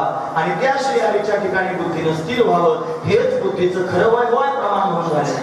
बुद्धीचे वैभव अन्य नाही तुझे. एका केशवराजे सकल सिद्धी. केशवराज नाम परमात्मा, केशवराज नाम श्रीहरी. आणि या श्रीहरीच्या ठिकाणी बुद्धी स्थिर होणं आणि त्याचं चिंतन करता करता चिंतने चिंतनेत दृढता या स्थितीत निघून जाणे हेच बुद्धीचं खरं वैभव आहे. आणि तिने तिथंच त्यांनी स्थिर होऊन कलाकार होऊन जावं हा त्यातला दिव्य भाव आहे. म्हणून त्यांनी दुसरं वैभव बुद्धीचं कोणतंच नाही. म्हणून खरी सिद्धी तर परमात्मा सिद्धी आहे. आणि ती या माध्यमातून बोधाच्या माध्यमातून श्रीहरी नामचिंतनाच्या माध्यमातून प्राप्त होईल. या व्यतिरिक्त असणाऱ्या ज्या भौतिक सिद्धी आहेत त्या सगळ्या उपाधीच आहेत आणि हरी वाचून त्या सर्व खोल आहेत. हे सांगायचं अभंगाच्या 3ऱ्या चरणात मला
सिद्धे निधी अवघेच उपाधी जवत्या परमानंदी म्हणून आहे त्या आत्मसिद्धीला प्राप्त करून घ्यावं आणि त्याच्यावरती स्थिर राहावं। आणि ही आत्मसिद्धी प्राप्त न करता जर आपण रिद्धिसिद्धी प्राप्त करून घेण्याकरिता धावपळ करत असलो तर त्याने मला ती फक्त उपाधीच आहे। आणि का उपाधी म्हटलं तिला? परमानंदाच्या ठिकाणी मन न ठेवता रिद्धी सिद्धीच्या ठिकाणी मन ठेवून भटकतो आहे जीव, तो त्याने महाराज परमतत्वापर्यंत जाऊ शकत नाही, तो समाधीपर्यंत जाऊ शकत नाही। ज्यानं हरीला जाणलंय तो त्याने हरीचं चिंतन करतो। महत्वाचा मुद्दा आता सांगतो, काय सांगतो ऐका। सगळ्या साधू संतांनी असंच केलं ना, त्या श्री हरी परमात्म्याला जाणलं। कशानं जाणलं? स्वरूपानं जाणलं, आत्मत्वानं जाणलं। देवाला आपल्यापासून वेगळं ठेवलं नाही, देव आणि मी एकच आहे असा बोध प्राप्त करून घेतला। आणि हा बोध प्राप्त करून झाल्यानंतर देवाचं भजन केलं। शिव भूत्वा शिवमेजेत, शिव होऊन शिवाचं भजन केलं। मी होणी पांडवा करीती जे माझी सेवा। भगवान स्वतःच म्हणतं, हे पांडवा, हे अर्जुना, अरे आधी मी होता आणि मी होऊनच माझं भजन करत। म्हणून त्याने देव झाले आणि देव होऊन देवाचं भजन करत राहिले। हा दिव्य भाव आहे आणि हाच भाव महत्वाचा आहे। त्याचं प्रेमसुख प्राप्त करून घ्यायचं नाही तर जो फक्त देव झाला आणि देव होऊन जर त्याच भूमिकेत राहिला, त्याला जर भजन केलं नाही तर त्याला समाधान प्राप्त व्हायचं नाही। उद्धव त्याने देव झाला, उद्धवाला ज्ञान प्राप्त झालं, आत्मज्ञान। उद्धव त्याने महाराज बृहस्पतीकडे शिकण्याकरिता गेला। भागवतातला प्रसंग सांगतो, हे वृष्णीनाम प्रवरो मंत्रे कृष्णस्य दैतस्तथा शिष्यो बृहस्पती साक्षात उद्धव बुद्धी सत्तमा। बुद्धिमान असणारा उद्धव आहे, हा बृहस्पतीकडून शिकून आलेला आहे, हा ज्ञान संपन्न झालेला आहे। भगवान त्यांनी मथुरेमध्ये आले आणि आल्यानंतर हा शिकून आला गुरुवरून। गुरुच्या घरी जाऊन त्यांनी देवलोकात जाऊन शिकून आला बृहस्पतीकडून आणि आल्यानंतर लागला देवाच्या समोर छाप करून घ्यायला। तो ब्रह्म माया आद्यस्त अधिष्ठान असंभावना विपरीत भावना याच्याशिवाय बोलत नाही, खाली उतरच ना महाराज। तो त्या तत्वज्ञानाच्याच रेंज मध्ये बोलायला लागला, खाली उतरायला तयार नाही। आणि अशी त्याची अवस्था पाहिली हा भगवान हसला। तो म्हणला, उद्धवा तू ज्ञानी झालाच गोष्ट खरी आहे, तू मनाला पण फार चांगला आहे, पण तुला फुगा बरे ज्ञानाचा, तू बेंडकुळी सारखा फुगलास ज्ञानाच्या अभिमान। आणि हा कसा बसलेला आता? आणि महत्वाचा मुद्दा सांगतो, हा ज्ञानाचा अभिमान जर ओसरलाच तर त्याला एकच औषध आहे आणि त्या औषधाचं नाव आहे प्रेम। प्रेमाशिवाय ज्ञानाचा फुगा खाली उतरत नाही महाराज, महत्वाची गोष्ट आहे। म्हणून ज्ञानी जरी झाला तरी त्याला फार संकटातून जावं लागतं। मौली म्हणतात, नवल अहंकाराची गोठी विशेषण लगे अज्ञानाची पाठी, सज्ञानाची झोंबे कंठी नाना संकटी नाचवी। जो ज्ञानी आहे त्याच्या मानगुटावर अहंकार जाऊन बसतो आणि त्याला अनेक संकटांमध्ये घेऊन त्याने फिरतो, म्हणून त्याने ज्ञानाचा अभिमान होत असतो। अभिमान नित्य नवा तया माझी, कशा ज्ञानामध्ये अभिमान आहे पुन्हा भक्ती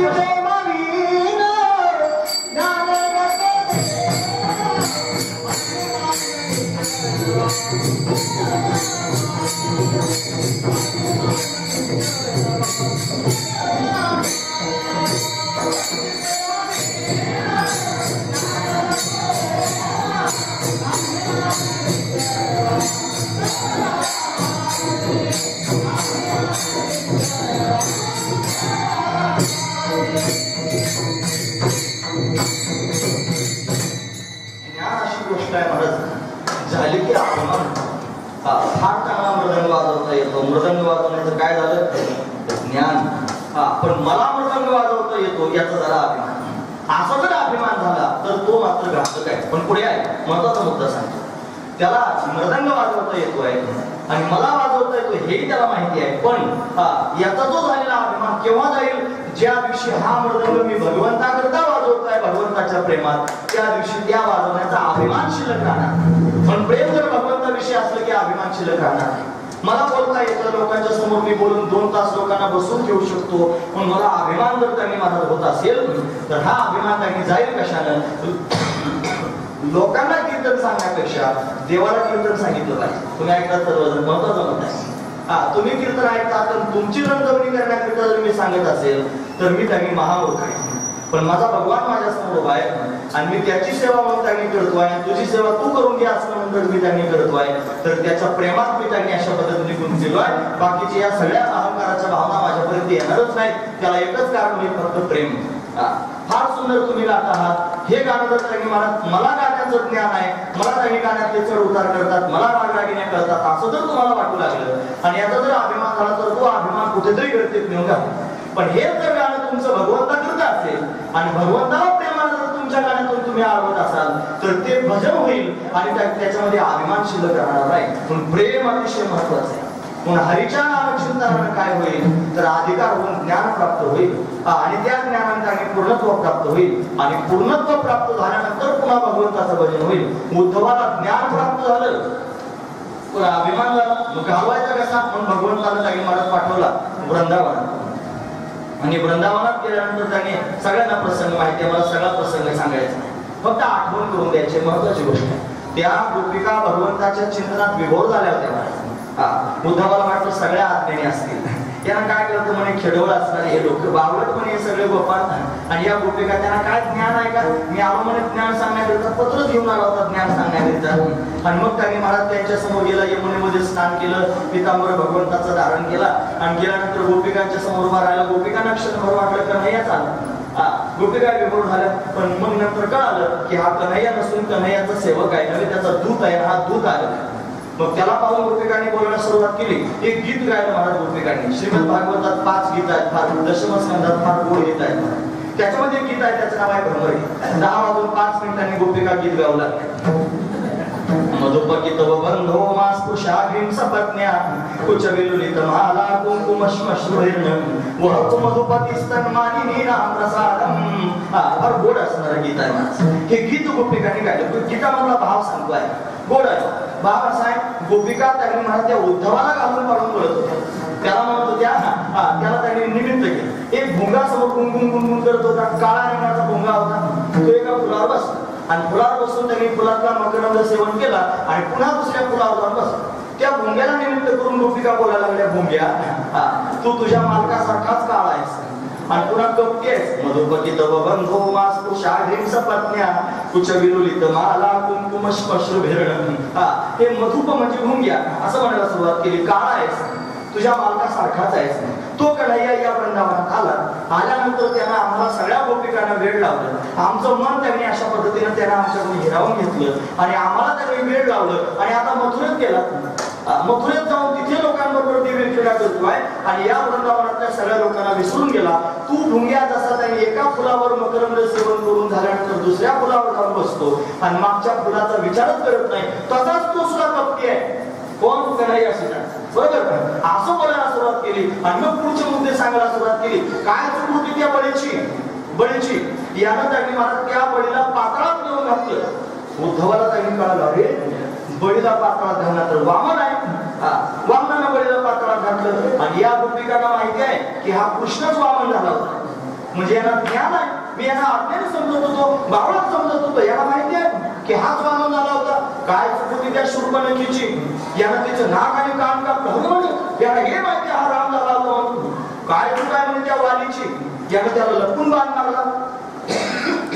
असं ज्या वेळेला गोपिका बोलू लागल्या तेव्हा उद्धवाला कळालं की या गोपिका अडाणी नाहीत, या ज्ञानी आहेत आणि ब्रह्मज्ञानी आहेत. यांना व्यापक असणाऱ्या स्वरूपाचा बोध प्राप्त झालेला आहे आणि व्यापक स्वरूपाचा बोध प्राप्त होऊन सुद्धा या सगळ्या गोपिका रडत आहेत.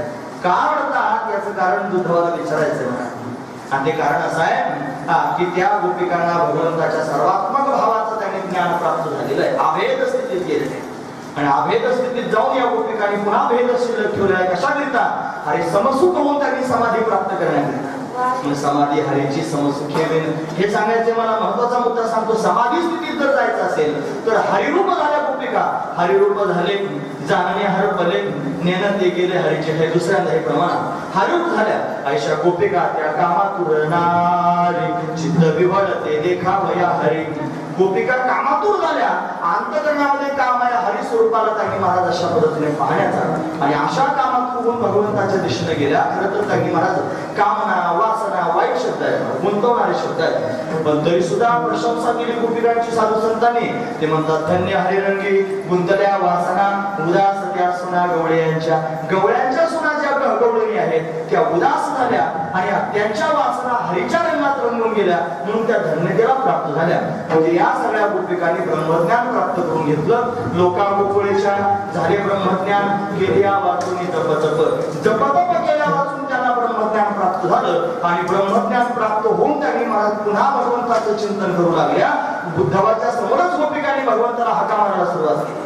एक आधारे थोडासा प्यार दे, चरणों में बैठा के तार दे. कन्हैया प्रगट हो असं म्हणल्याबरोबर भगवान प्रत्यक्ष प्रगट झाला. गोपिका भगवंताकडे प्रेम मागू लागल्या आणि मग त्यांनी भगवान त्याच्यावर रास करू लागला. रास करता करता एकाएकी भगवान अंतर्धान झाला आणि अंतर्धान झाल्यानंतर त्यांनी महाराज गोपिका व्याकुळ झाल्या आणि व्याकुळ होऊन रडू लागल्या. भागवतकाराने त्यांची अवस्था वर्णन करून सांगितली. कशी अवस्था झाली तुम्ही ऐकतात ना, महत्वाचा मुद्दा सांगतो, ऐका बरं सर्वजण. भागवतात सांगितलं, तन्मनस्का तदास्लापा तदविचेष्टा तदात्मिका तद्गुणानैव गायन्तो नात्मागाराणि सस्मरो. तन्मनस्का तदास्लापा तदविचेष्टा तदात्मिका. गोपिकांची अशी अवस्था झाली श्रीहरीच्या चिंतनामध्ये. भगवान तर दिसत नाही, आता काय करावं, हरी हरी हरी हरी म्हणता म्हणता स्वतःच हरिरूप झाल्या. आणि हरिरूप म्हणून हरीचं चिंतन करत काय करू लागलं माहिती आहे, एका गोपीनं दुसऱ्या गोपीला पकडून जमिनीवर पाडलं, तिचं स्तनपान करायला लागली एक गोपी दुसऱ्या गोपीचं.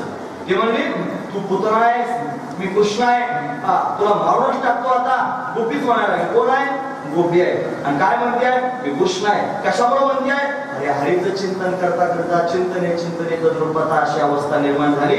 तिच्यातली गोपी हरपून गेली आणि श्रीहरी एकटाच शिल्लक राहिला. याचं नाव आहे समाधी. तिला समाधी लागली म्हणतात. तन्मनस्का तदास्लापा तदविचेष्टा, त्याच्यासारखीच क्रिया करायला लागली. एका गोपीनं दुसऱ्या गोपीला पकडलं, तिच्या डोक्यावरच पाय दिला, गोपीच्या डोक्यावर पाय दिला. म्हणे अजिबात थांबायचं नाही, ते मी कृष्ण आहे आणि तू कार्या महासर्प आहेस, अजिबात तिथं थांबायचं नाही. ही स्वतः कृष्णरूप झाली. कृष्णाचं चिंतन करता कृष्ण झाली. चिंतने चिंतने तद्रूप अवस्था प्राप्त झाली. हरीचं चिंतन करता करता हरिरूप झाली गोपी. आणि दुसऱ्या गोपीला असं म्हणलं, एका गोपीने त्यांनी आपली ओढणी अशी त्यांनी मुक्त आकाशात धरली. बाकीच्या गोपिकांना म्हणजे लवकर या, म्हणजे काय काम आहे, म्हणजे असं आहे, मी कृष्ण आहे, गोवर्धन धारण केलाय, माझ्या आश्रयाला या. आणि ओढणी धरली होती. कृष्णरूप होऊन त्यांनी कृष्ण लीला करू लागली. एका गोपीने दुसऱ्या गोपीला जवळ बोलावलं, तिच्या खांद्यावर त्यांनी हात ठेवला, स्वतः देवळाच्या उभी राहिली आणि बाकीच्या गोपिकांना सांगू लागली, ही माझी राधा आहे, मी कृष्ण आहे, मी आता रास करणार आहे, तुम्ही रासलीलेमध्ये सहभागी व्हा, असं सर्वांना सांगू लागले. म्हणजेच गोपिका हरीचं चिंतन करता करता हरिरूप झाल्या. हरीचं जर त्याने आपण चिंतन करू लागलो तर शेवटी काय शिल्लक राहील, तर हरी शिल्लक राहील. हा महत्वाचा विचार.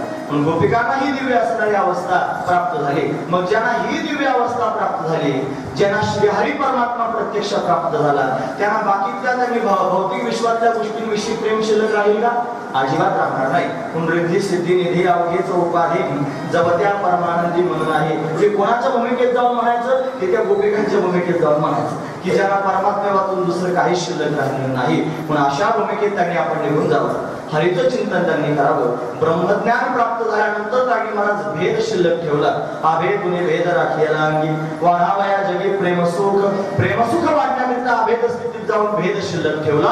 ही भेदाची भूमिका अंतकरणामध्ये धारण केली. त्याचं कारण एवढंच आहे की त्यांनी ते सुख अशा पद्धतीने अंतकरणात साठवायचं आहे, म्हणून त्याचं समाधान प्राप्त होत नाही अभेदामध्ये, म्हणून भेद त्यांनी शिल्लक ठेवला. महाराज वर्णन करून सांगतात, हे अद्वैती तो नाही माझे समाधान,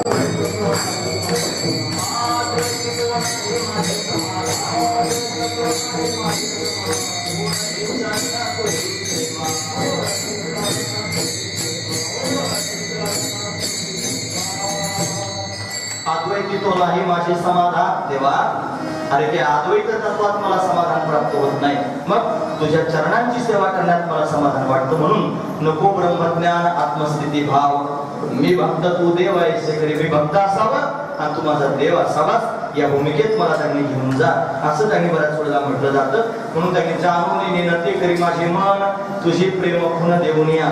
जाणावं भगवंताला आणि जाणून नेमती अवस्था प्राप्त व्हावी आणि प्रेमखुन जीवनामध्ये प्राप्त व्हावे. भगवंताचं प्रेम आपल्याला कळावं आणि त्या प्रेमामध्ये त्यांनी मला हरी होऊनच हरीचं चिंतन करायला मिळावं. आणि मग जी अवस्था प्राप्त होईल तीच नाव आहे समाधी अवस्था. आणि ती समाधी अवस्था प्राप्त झाल्यानंतर रिद्धी सिद्धी या सगळ्या उपाधी वाटतात. परमानंदाच्या ठिकाणी मन स्थिर झालं की त्यांनी या सगळ्या गोष्टी जीवनामध्ये प्राप्त होतात. म्हणून आपल्या वारकरी संप्रदायामध्ये सगळ्या साधू संतांना ही दिव्य अवस्था प्राप्त झाली. सर्व त्यांनी आत्मबोधावर स्थिर झाले आणि आत्मबोधावर स्थिर होऊन त्यांनी महाराज पुन्हा भजन भगवंताचा अशा पद्धतीने करू लागले. आणि हा भगवान सुद्धा त्यांनी महाराज त्यांच्यावर प्रसन्न झाला. आता आपण सगळे वारकरी पंढरपूरला जाणार आहोत की नाही? मग पंढरपूरला त्यांनी जाणारे जे वारकरी आहेत ना, त्या सगळ्या वारकऱ्यांमध्ये त्यांनी अतिशय श्रेष्ठ असणारे सर्वात मोठे महावैष्णव जर कोण असतील तर भगवान शंकर आहेत. त्रिशूळ डमरू घेऊन आला गिरिजेचा कांत, असं आपण म्हणतो ना. पण गिरिजेचा कांत आहे तो सगळ्यात श्रेष्ठ असणारा ज्ञानी आहे. आणि तो ज्ञानी सुद्धा त्यांनी महाराज भगवंताला पाहण्याकरता येतो. तो आताच येतो असं नाही, तो त्यांनी महाराज युगांतरापासून त्यांनी भगवंताला पाहण्याकरता येतो. का बरं? तो स्वतः ज्ञानानं परिपूर्ण झालेला आहे. पण ज्ञानानं परिपूर्ण होऊन त्यांनी महाराज त्या स्वरूपाचं सुख भोगण्याकरिता, त्याच्या दिव्य प्रेमामधून समाधीपर्यंत जाण्याकरिता हा त्याचा अट्टास आहे. हा त्यांनी महाराज नरसिंह अवतार भगवंताला धारण केला. गुरु भगवान करायला लागला सत्ययुगामध्ये. त्यावेळेला सुद्धा शिव भगवान प्रत्यक्ष प्रकट झाले, शांत करण्याकरिता गेले. मात्र त्यांच्याच्यानं तो शांत झाला नाही, पण पाहण्याकरिता मात्र गेले. त्रेतायुगामध्ये त्यांनी हे रामरूपात प्रकट झाले. भगवान रामरूपात प्रकट झाल्यानंतर भगवान शंकरासारखा ज्ञानी रामरायाला पाहण्याकरिता त्यांनी गेला. आणि एवढी गर्दी होती महाराज, दशरथाला आनंद झाला, कौशल्याला आनंद झाला, राम त्यांनी प्रत्यक्ष प्रकट झाला. सगळे लोक रामाला पाहण्याकरिता ललायत झाले, पण कोणालाही आतमध्ये प्रवेश नव्हता. असं दरवाजे एकच होता, भालदार चौदार उभे होते आणि तोंड पाहून सोडत होते. हे तोंड पाहून सोडणं म्हणजे काय? ओळखीच्या लोकांनाच आतमध्ये प्रवेश होता, अनोळखी लोकांना प्रवेश नव्हता. नाहीतर जमा झालेले फार होते. मग भगवान शंकर त्यांनी गेले आणि ते अशा पद्धतीने प्रवेश, हे म्हणे कोणालाही सोडत नाही, फक्त त्या अयोध्येतल्या लोकांना सोडतात, बाकीच्या लोकांना जाऊ देणार नाही. भगवान शंकराच्या पोटामध्ये तळमळ झाली, महाराज कधी भगवंताला पाहिजे. आता त्यांना काय करायचं शिल्लक राहिलं तुम्हाला तुम्ही सांगा. ते हरिरूप झालेले आहेत की नाही? हरे हरे हरी मंत्र हा शिवाचा, ते त्याने हरे हरे असा मंत्र जपतात.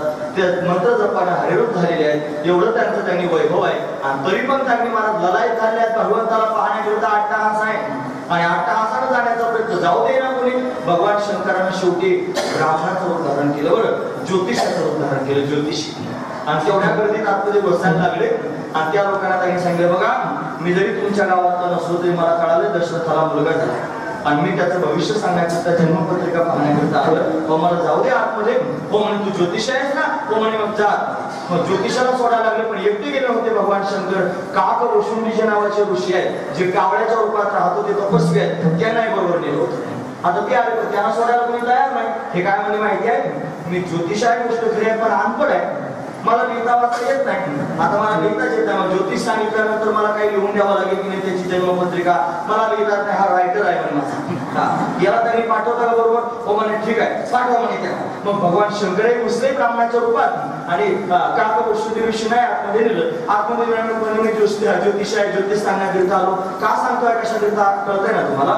अहो पूर्ण स्वरूपाला प्राप्त झालेला भगवान शिव जो त्यांनी महादेव आहे, आणि या महादेवाला सुद्धा सुख प्राप्त करून घेण्याकरिता रामरायांच्या दर्शनाला जावंसं वाटतं. आणि भविष्य सांगायचं म्हणून पंचांग समोर मांडलं. म्हणजे असं नाही सांगता यायचं, बाळाला माझ्या हातात द्या, समसुख झालेले आहेत की नाही, मग समाधीकडे जायचं, महत्वाचा विचार आहे. आणि मग त्यांनी अशा पद्धतीने कौशल्यानं प्रभू रामचंद्रांना भगवान शंकराच्या हातात दिलं. आणि भगवान शंकरानं त्यांनी प्रभू रामचंद्रांना हातात घेतल्याबरोबर त्यांनी दोघांनाही जे झालं त्याचं नाव आहे समाधी. आणि का झाले असेल? दोघे समसुख आहेत. तो शिव आणि तो हरी भेद नाही. हरिहरा नाही भेद, नका गुरुवार, हरिहरात भेद नाही. दोघे समसुख आहेत आणि समसुख आहेत आणि एकमेकाच्या समोर आलेले आहेत. आणि हर तरी परमात्मा हरीला आपल्या हातात घेऊन बसलेला आहे. तेव्हा दोघांच्याही अंतःकरणात सुख झालं, समाधी लागली. दोघांच्याही नेत्रामधून अश्रुधारा वाहू लागल्या या प्रेमाच्या धारा. समाधी जर लागली तर समसुख झाल्याशिवाय लागत नसते. म्हणून हरीची समाधी लागली कोणाला? भगवान शंकराला. आणि हातात रामाला घेतलं, मोठा समाधान त्यांनी प्राप्त झालं. काक भुषुंडीची होतेच बरोबर. म्हणजे पाहता काय पटकन पायाला हात लावून घ्या. त्यांनी पण पायाला हात लावून त्यांनी नमस्कार करून घेतला. आनंद वाटला. म्हणजे नरसिंह अवतारात त्यांनी मला शांत करण्याकरिता गेले सत्ययुगात. त्रेतायुगामध्ये राम अवतारामध्ये भगवंताच्या दर्शनाकरिता गेले. द्वापार युगामध्ये तोच परमात्मा कन्हैयाच्या रूपाने प्रगट झाला, श्यामसुंदराच्या रूपाने प्रगट झाला. 10 वाजून 20 मिनिटांनी. आणि बघा 10 मिनिटावर आलो आपण. आता महत्वाची गोष्ट तुम्हाला घड्याळ पाहून काय सांगताय, मग वेळेत थांबलेलं चांगलं असतं. महत्वाची गोष्ट आहे. त्याला आम्हाला लांबवायची सवय आहे कीर्तन. असा कीर्तनाची गळ झाल्यानंतर अर्धा तास जर नाही लांबवलं मग आवाज कशाचा. महत्वाची गोष्ट आहे. म्हणून शहरातलं कीर्तन आहे, सगळे लोक विचार करतायत त्यांनी वेळेत कीर्तन झालं पाहिजे, म्हणून आपण वेळेत थांबण्याचा प्रयत्न नक्कीच करूया. लक्षपूर्वक आहे का? महत्वाची गोष्ट सांगतो. द्वापार युगामध्ये तो भगवान कृष्ण रूपाने प्रगट झाला. आणि प्रगट झाल्यानंतर त्यांनी भगवान शंकराला पुन्हा त्याला पाहण्याची इच्छा झाली. काय झालं माहितीये, भगवान शंकर त्यांनी अशा पद्धतीने आले, योग येऊन आले. मला भागवतात हा प्रसंग हा रंगवून आपण पाहतो, पण त्याला वेळ असतो, इथे वेळ नाही. पण तरी सुद्धा ऐका, मला समस्त सांगायचं शेवटपर्यंत. आणि ते त्याने रम्य समाधान कसं प्राप्त होतं या मुद्द्यावर आपण थांबणार आहोत. भगवान शंकराने रामप्रभूला हातात घेतल्यानंतर काय झालं असेल, रम्य समाधान प्राप्त झालं. महत्वाची गोष्ट आहे, फक्त सत्ययुगात नाही त्रेतायुगात सुद्धा झालं, आणि फक्त त्रेतायुगात नाही द्वापारात सुद्धा झालं. कृष्ण रूपानं परमात्मा प्रगट झाला आणि भगवान शंकर पाहण्याकरिता आले. आनंद गावामध्ये त्यांनी आले. महाराज द्वादशीचा दिवस होता आणि आल्यानंतर त्रिशूळडमरू हातात घेऊन त्यांनी महाराज गतचर्म व्याघ्रावर सर्वांना भस्म लावलेला आहे. आणि अशा अवस्थेत त्यांनी भगवान शंकर आले आणि आले यशोदा राणीच्या दारात जाऊन वेळ आहे, बम बम बम बम करतात. यशोदा राणी आली समोर. आल्यानंतर तिने दरवाजा उघडला. कोणीतरी बाबा आलेले, बाबा काय पाहिजे तुम्हाला सांगा, मी त्यांनी नंद पत्नी आहे, महाराणी आहे, तुम्हाला जे हवा असेल ते देते, तुम्हाला धन हवा असेल तर देते, वस्त्राभूषण हवे असतील देते, काय तुम्हाला पाहिजे, अन्नदान पाहिजे ते सांगा, मी तुम्हाला देते. बाबा म्हणले, आई मला कळाले तुला मुलगा झाला म्हणून, पण तुझा मुलगा काही सामान्य नाही, हा मोठा विलक्षण आहे, म्हणून फार दुरून त्याने आलो पर्वतात आणि तुझ्या मुलाला पाहण्याकरिता आलो. हे बघ, मला तुझं धन वैभव संपत्ती काहीच नाही, मला जर देणार असशील तर तुझ्या मुलाचं दर्शन घडून दे, एवढंच मला पाहिजे, दुसरं काहीच नको. यशोदा माईनं त्यांनी महाराज भगवान शंकराला नक्षीकांत पाहिजे, पायापासून मस्तकापर्यंत पाहिजे. ती म्हणली, बाई या बाबाच्या अंगाला सगळ्या अंगाला भस्म लावले आहे, त्याच्यानंतर यानं गतचर्म त्यांनी लावलेला आहे, व्याघ्रांवर त्यांनी याच्या अंगावर दिसत आहे, हातात त्रिशूळ डमरू आहे, जटाजूट वाढवलेले आहे, आणि असा अघोर स्वरूप असणारा हा बाबा आहे. याला पाहिल्यानंतर मलाच भीती वाटते. आणि माझ्या बाळाला जर त्यांनी या बाबाला दाखवण्याकरिता आणलं आणि माझ्या बाळानं जर या बाबाला पाहिलं, तो जर डचकला तर मग काय करायचं, उद्या त्याचा दिवा काढत बसण्यापेक्षा आजच माझं बाळ याला नाही दाखवलेलं चांगलं, असा विचार यशोदेने केला. तिने म्हणून, हे बघा बाबा, दुसरं काही मागं मी देते, फक्त माझा मुलगा मागू, तर तो मी तुम्हाला दाखवणारच नाही. हो नाही सुरू झालं. तिनं त्यांनी नकारच देऊन टाकला, म्हणजे मी दाखवणार. बाबा तुम्ही काय करा. बाबा म्हणले, अगं आई, तुझी संपत्ती जर मला हवी असते तर मी मसनवाट्यात कशाला जाऊन राहिलो असतो. मला जर संपत्तीचा छंद असता तर मी काय स्मशानात राहतो.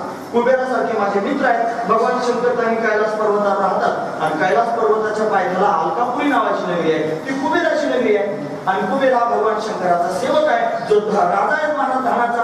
मग कुबेरानं त्यांनी मला काय दिलं नसतं भगवान शंकराला, लंका सोन्याची दिली होती कुबेरानं भगवान शंकराला, पण रावणाला दान म्हणून देऊन टाकली. भगवान शंकराने दिली रावणाला.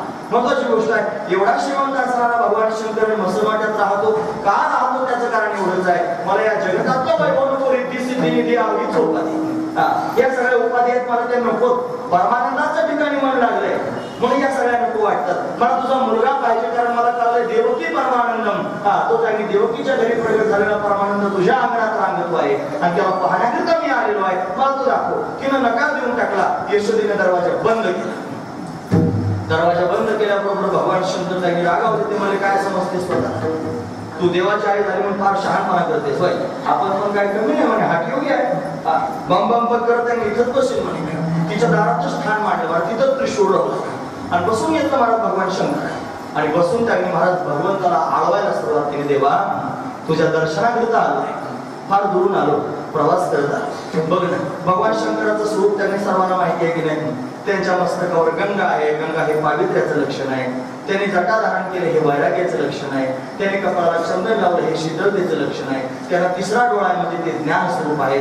त्यांच्या हातात त्रिशूळ आहे म्हणजे त्रिगुणांवर त्यांनी मात केलेली आहे. त्यांच्या गळ्यात सर्प आहे म्हणजे मृत्यूवर त्यांनी विजय प्राप्त करून घेतलेला आहे. या सगळ्या गोष्टी महत्वाच्या आहेत की नाही. त्यांच्या हातात डंबू म्हणजे ते निर्भय झालेले आहेत. गतचर्म व्याघ्रांवर परिधान केलं म्हणजे ते शूरवीर झालेले आहेत. सर्वांगाला भस्म लावलं म्हणजे संसार जाळून मोकळे झालेले आहेत.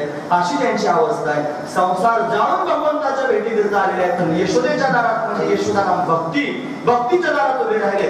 एक योगेश्वर त्यांनी महाराज योगेश्वराला पाहण्याकरिता आला आणि योगेश्वराच्या दारात त्यांनी भक्तीच्या दारात येऊन बसला आणि हाका मारू लागला, भगवंता तुझ्या भेटीकरिता अंतःकरण व्याकुळ होत आहे, केव्हा भेटशील, केव्हा तुझं दर्शन होईल, असं मला झालंय.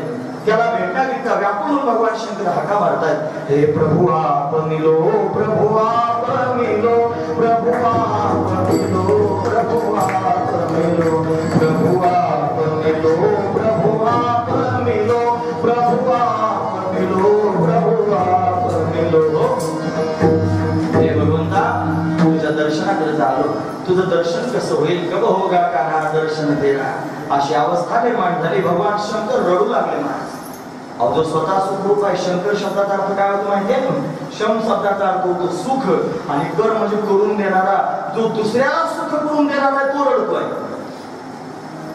सुखी माणूस रडेल का? नाही. आपण सुखी आहोत का? नाही. आपण सुखी नाही, सुखाची अपेक्षा करतो. मग कोण देतो सुख? जो सुख देणारा आहे त्याचं नाव आहे शंकर. जो जगाला सुख देतो तो रडतो. तर जगात लोक कसे समाधानी राहते? म्हणजे हा रडतोय, पण का रडतोय? तो त्याने भगवंताच्या भेटीकडे रडतो नाही. काहीच मिळवायचं राहिलं नाही. संसाराची दानाधीन करून सर्वांगाला भस्म लावलेला आहे, आणि अशा अवस्थेत आहे तर रडत आहे. बाहेर रडू लागले बसून. भगवंताला कळालं सकाळपासून कन्हैया सुद्धा रडू लागला घरामध्ये. आईने त्याला समजावून सांगितलं, नाना परी समजावे, ते मागेल ते खाया देते, परिहार रडला नाही ना. रडायचाच थांबेना महाराज, काय केलं? मग त्यांनी महाराज रडते माझे बाळत आहे, काय करू आता मी? रडायचा थांबत नाही. मग वैद्य आणून पाहिलं, त्याला आणखं काय काय करून पाहिलं, पण रडायचा थांबेना. मग एका गोपीने त्यांनी सहज यशोदेला सांगितले, यशोदे अगं सगळं करून पाहिलं पण बाळ रडायचं थांबत नाही. तो सकाळी आलेला बाबा आहे, संध्याकाळ झाली तरी दारात अजून बसलेलाच आहे. त्याला विचारायचं तुला बाहेरचं वगैरे काय कळतं का म्हणून? तुम्ही जा विचार. बाळ रडायचं थांबत नाही, आता काय करायचं? गोपी धावतच गेली विचारा म्हणे, बाबा आमचं बाळ सकाळपासून रडतं, तुम्हाला बाहेरचं वगैरे काय कळतं का? बाबा म्हणे बाहेरच काय, मला आतलं सुद्धा सगळं कळतं. मला कळत नाही असं काहीच नाही जगामध्ये, मला सगळंच कळतं. म्हणे मग आमचं बाळ रडतंय, त्याला शांत करा ना. म्हणे मग बाळाला घेऊन या ना. असं म्हणायला गेली यशोदेकडे. म्हणे बाबा म्हणतात बाळाला घेऊन या. यशोद म्हणे चला चला आपण घेऊन. मग सकाळी घेऊन आले असते काय झालं असतं? पण हे लिहिलं आहे महत्वाची गोष्ट आहे. आणि मग त्यांनी यशोधराने घेऊन आली, आणि दुरूनच त्यांनी कन्हैयाला दाखवलं बाबाला. म्हणे बाबा बघा आमचं बाळ रडत आहे. बाळ मात्र अजूनही आस्तावून रस्तावून रडत असत. ते म्हणे असं आहे, मी डॉक्टर आहे, गोष्ट घरी आहे, पण मला नाडी परीक्षा करावी लागेल. पेशंटला तपासल्याशिवाय कसं काय मी औषध देऊ शकेल? पण द्या माझ्या हातात पेशंटला. रडताय बाळ असं म्हटल्यानंतर यशोदा राणीचा पूर्णपणे नाईलाज झाला, आणि यशोदा राणीने स्वतःच्या हातानच कन्हैयाला भगवान शंकराच्या हातात दिला. आणि हातात दिल्याबरोबर मर्यादिनी नावाचा चंदन आहे, या चंदनाचा एक थेंब त्यांनी उकळत्या तेलात टाकल्यानंतर तेल जसं शांत होतं, आणि तसं त्यांनी आस्तावून रस्तावून रडणारा कन्हैया भगवान शंकराच्या हाताचा स्पर्श झाल्याबरोबर एका क्षणात रडायचा थांबला, आणि दोघेही एकमेकाकडे पाहू लागले. हरी आणि हर एकमेकाकडे पाहत आहेत. भगवान श्रीकृष्ण परमात्मा भगवान शंकराच्या मुखारविंदाकडे पाहतोय, आणि भगवान शंकर आणि श्रीकृष्ण परमात्म्याकडे पाहत आहेत. केवढा दिव्य आनंद झाला असेल देवा. अरे तुझ्या दर्शनात येता माझा जीव कासावीत झालाच आहे. अंतकरण व्यापूळ झालं होतं तुला पाहण्याकरिता, ललाईत पितानी झालो होतो, तुम्हाला प्राप्त झाला. दोघे एकमेकाकडे पाहतच राहिले, आणि या पाहण्यातून दोघांना काय झालं त्याचं नाव आहे समाधी. हरीलाही समाधी लागली आणि हरालाही समाधी लागली. का बरं? अवती समसुख झाले म्हणून. त्यांनी द्वैत टाकून दिलं म्हणून हरी आणि हर हा भेदच राहिला नाही, आणि मग त्यांना जे प्राप्त झालं त्याचं नाव आहे समाधी, आणि त्या समाधीतून त्यांना जे झालं त्याचं नाव आहे रम्य सुख. दोघाही रम्य सुखामध्ये पदार्पण करून गेले. म्हणजे त्या मला समाधी हरीची, समसुखी होईन समाधी लागली दोघांची. का? समसुख झाले म्हणून. ही समाधी द्वैत बुद्धीला लागेल का? न साधेल दान द्वैत बुद्धी. म्हणून द्वैताची बुद्धी ज्याच्या पोटात आहे त्याला हे चालणार नाही, त्याला समाधी लागणार नाही. दोघे एक झाले म्हणून त्यांना समाधी लागली. हा त्यातला दिव्य असणारा भाव आहे. म्हणून त्याने द्वापार युगातही भगवान शंकर पाहण्याकरिता आले, आणि कलियुगामध्ये तोच कन्हैया, तोच श्यामसुंदर विटेवरती उभा राहिला, आणि पांडुरंगाच्या रूपाने, विठ्ठलाच्या रूपाने विटेवरती उभा आहे. भारतात अनेक ठिकाणी उभा आहे. तुम्ही ऐकतात ना. शेवटचा मुद्दा सांगून मी आता थांबणार आहे. शेवटच्या चरणात प्रवेश करून म्हणजे झालं आपलं काम. 3 चरण तर झालेलीच आहे.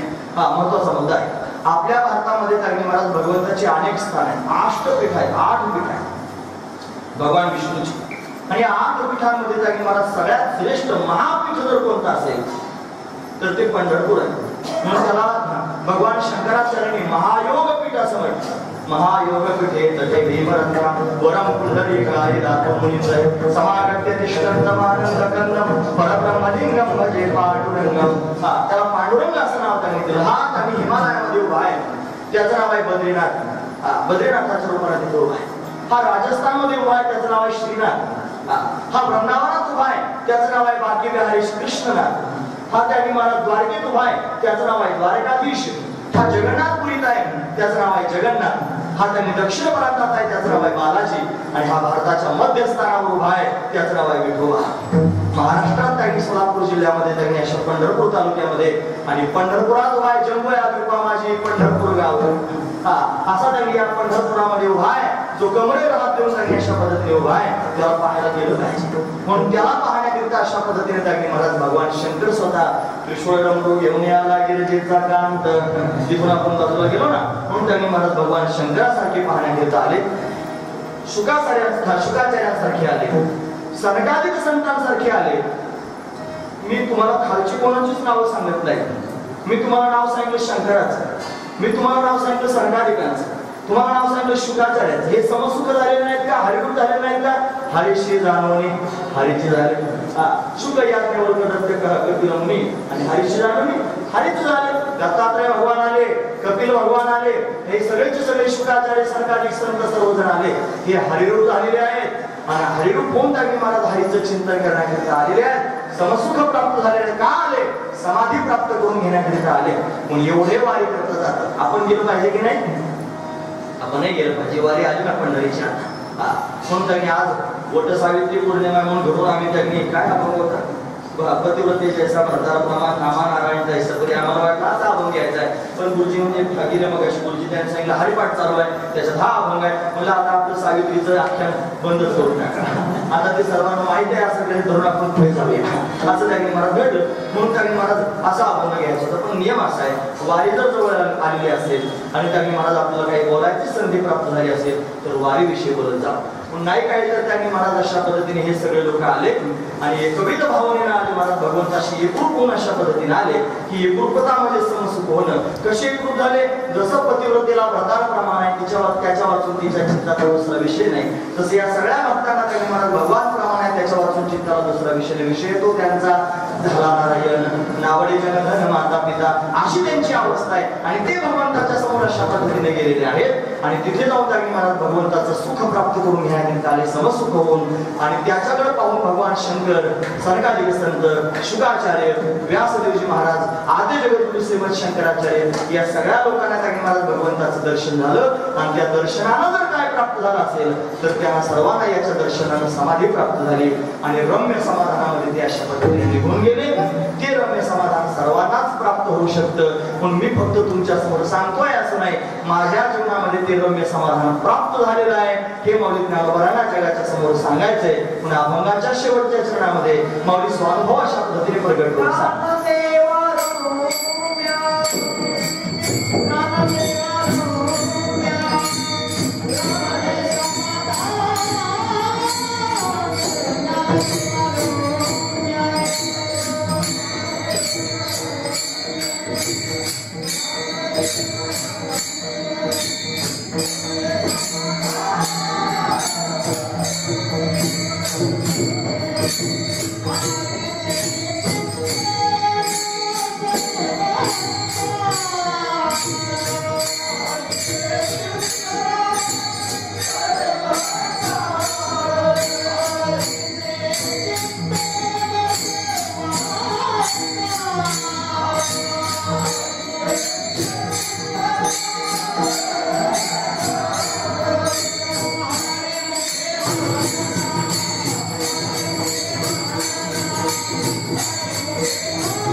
ज्ञानदेवी रम्य रमले समाधानी.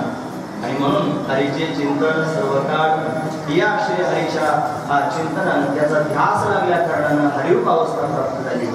त्याच्यात आणि चिंतनाची स्वरूपाची समाधी प्राप्त झाली. रम्य समाधान जीवनामध्ये प्राप्त झालं. म्हणून आता काय करतोय तर हरीचे चिंतन सर्व काळ हरितच मी चिंतन करतो आहे, मला ते रम्य समाधान प्राप्त झालं. म्हणून हा त्यातला भाव आहे. पण आपल्या जीवनामध्ये जर रम्य समाधान प्राप्त करून घ्यायचं असलं तर काय केलं पाहिजे?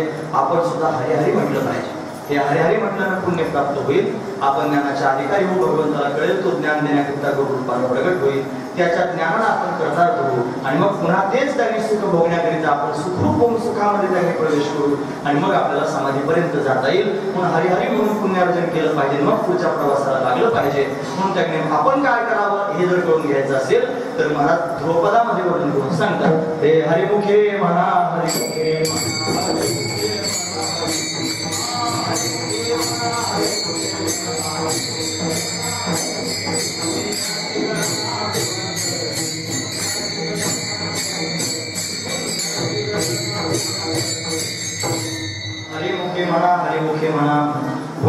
गणना कोणतरी म्हणून आपण जर या स्थितीपर्यंत जाण्याचं ठरवलं असेल तर काय साधन करावं? मुखानं आपण हरी हरी म्हणावं, त्या स्थितीपर्यंत आपल्याला जाता येईल. हा तरी या अभंगाच्या माध्यमातून असणारा संदेश आहे. आणि कोणी सांगितलं आपल्याला तो संदेश? स्वामी ज्ञानोबरांनी सांगितलं. त्यांच्यावर आपल्याला उपकार आहेत की नाही?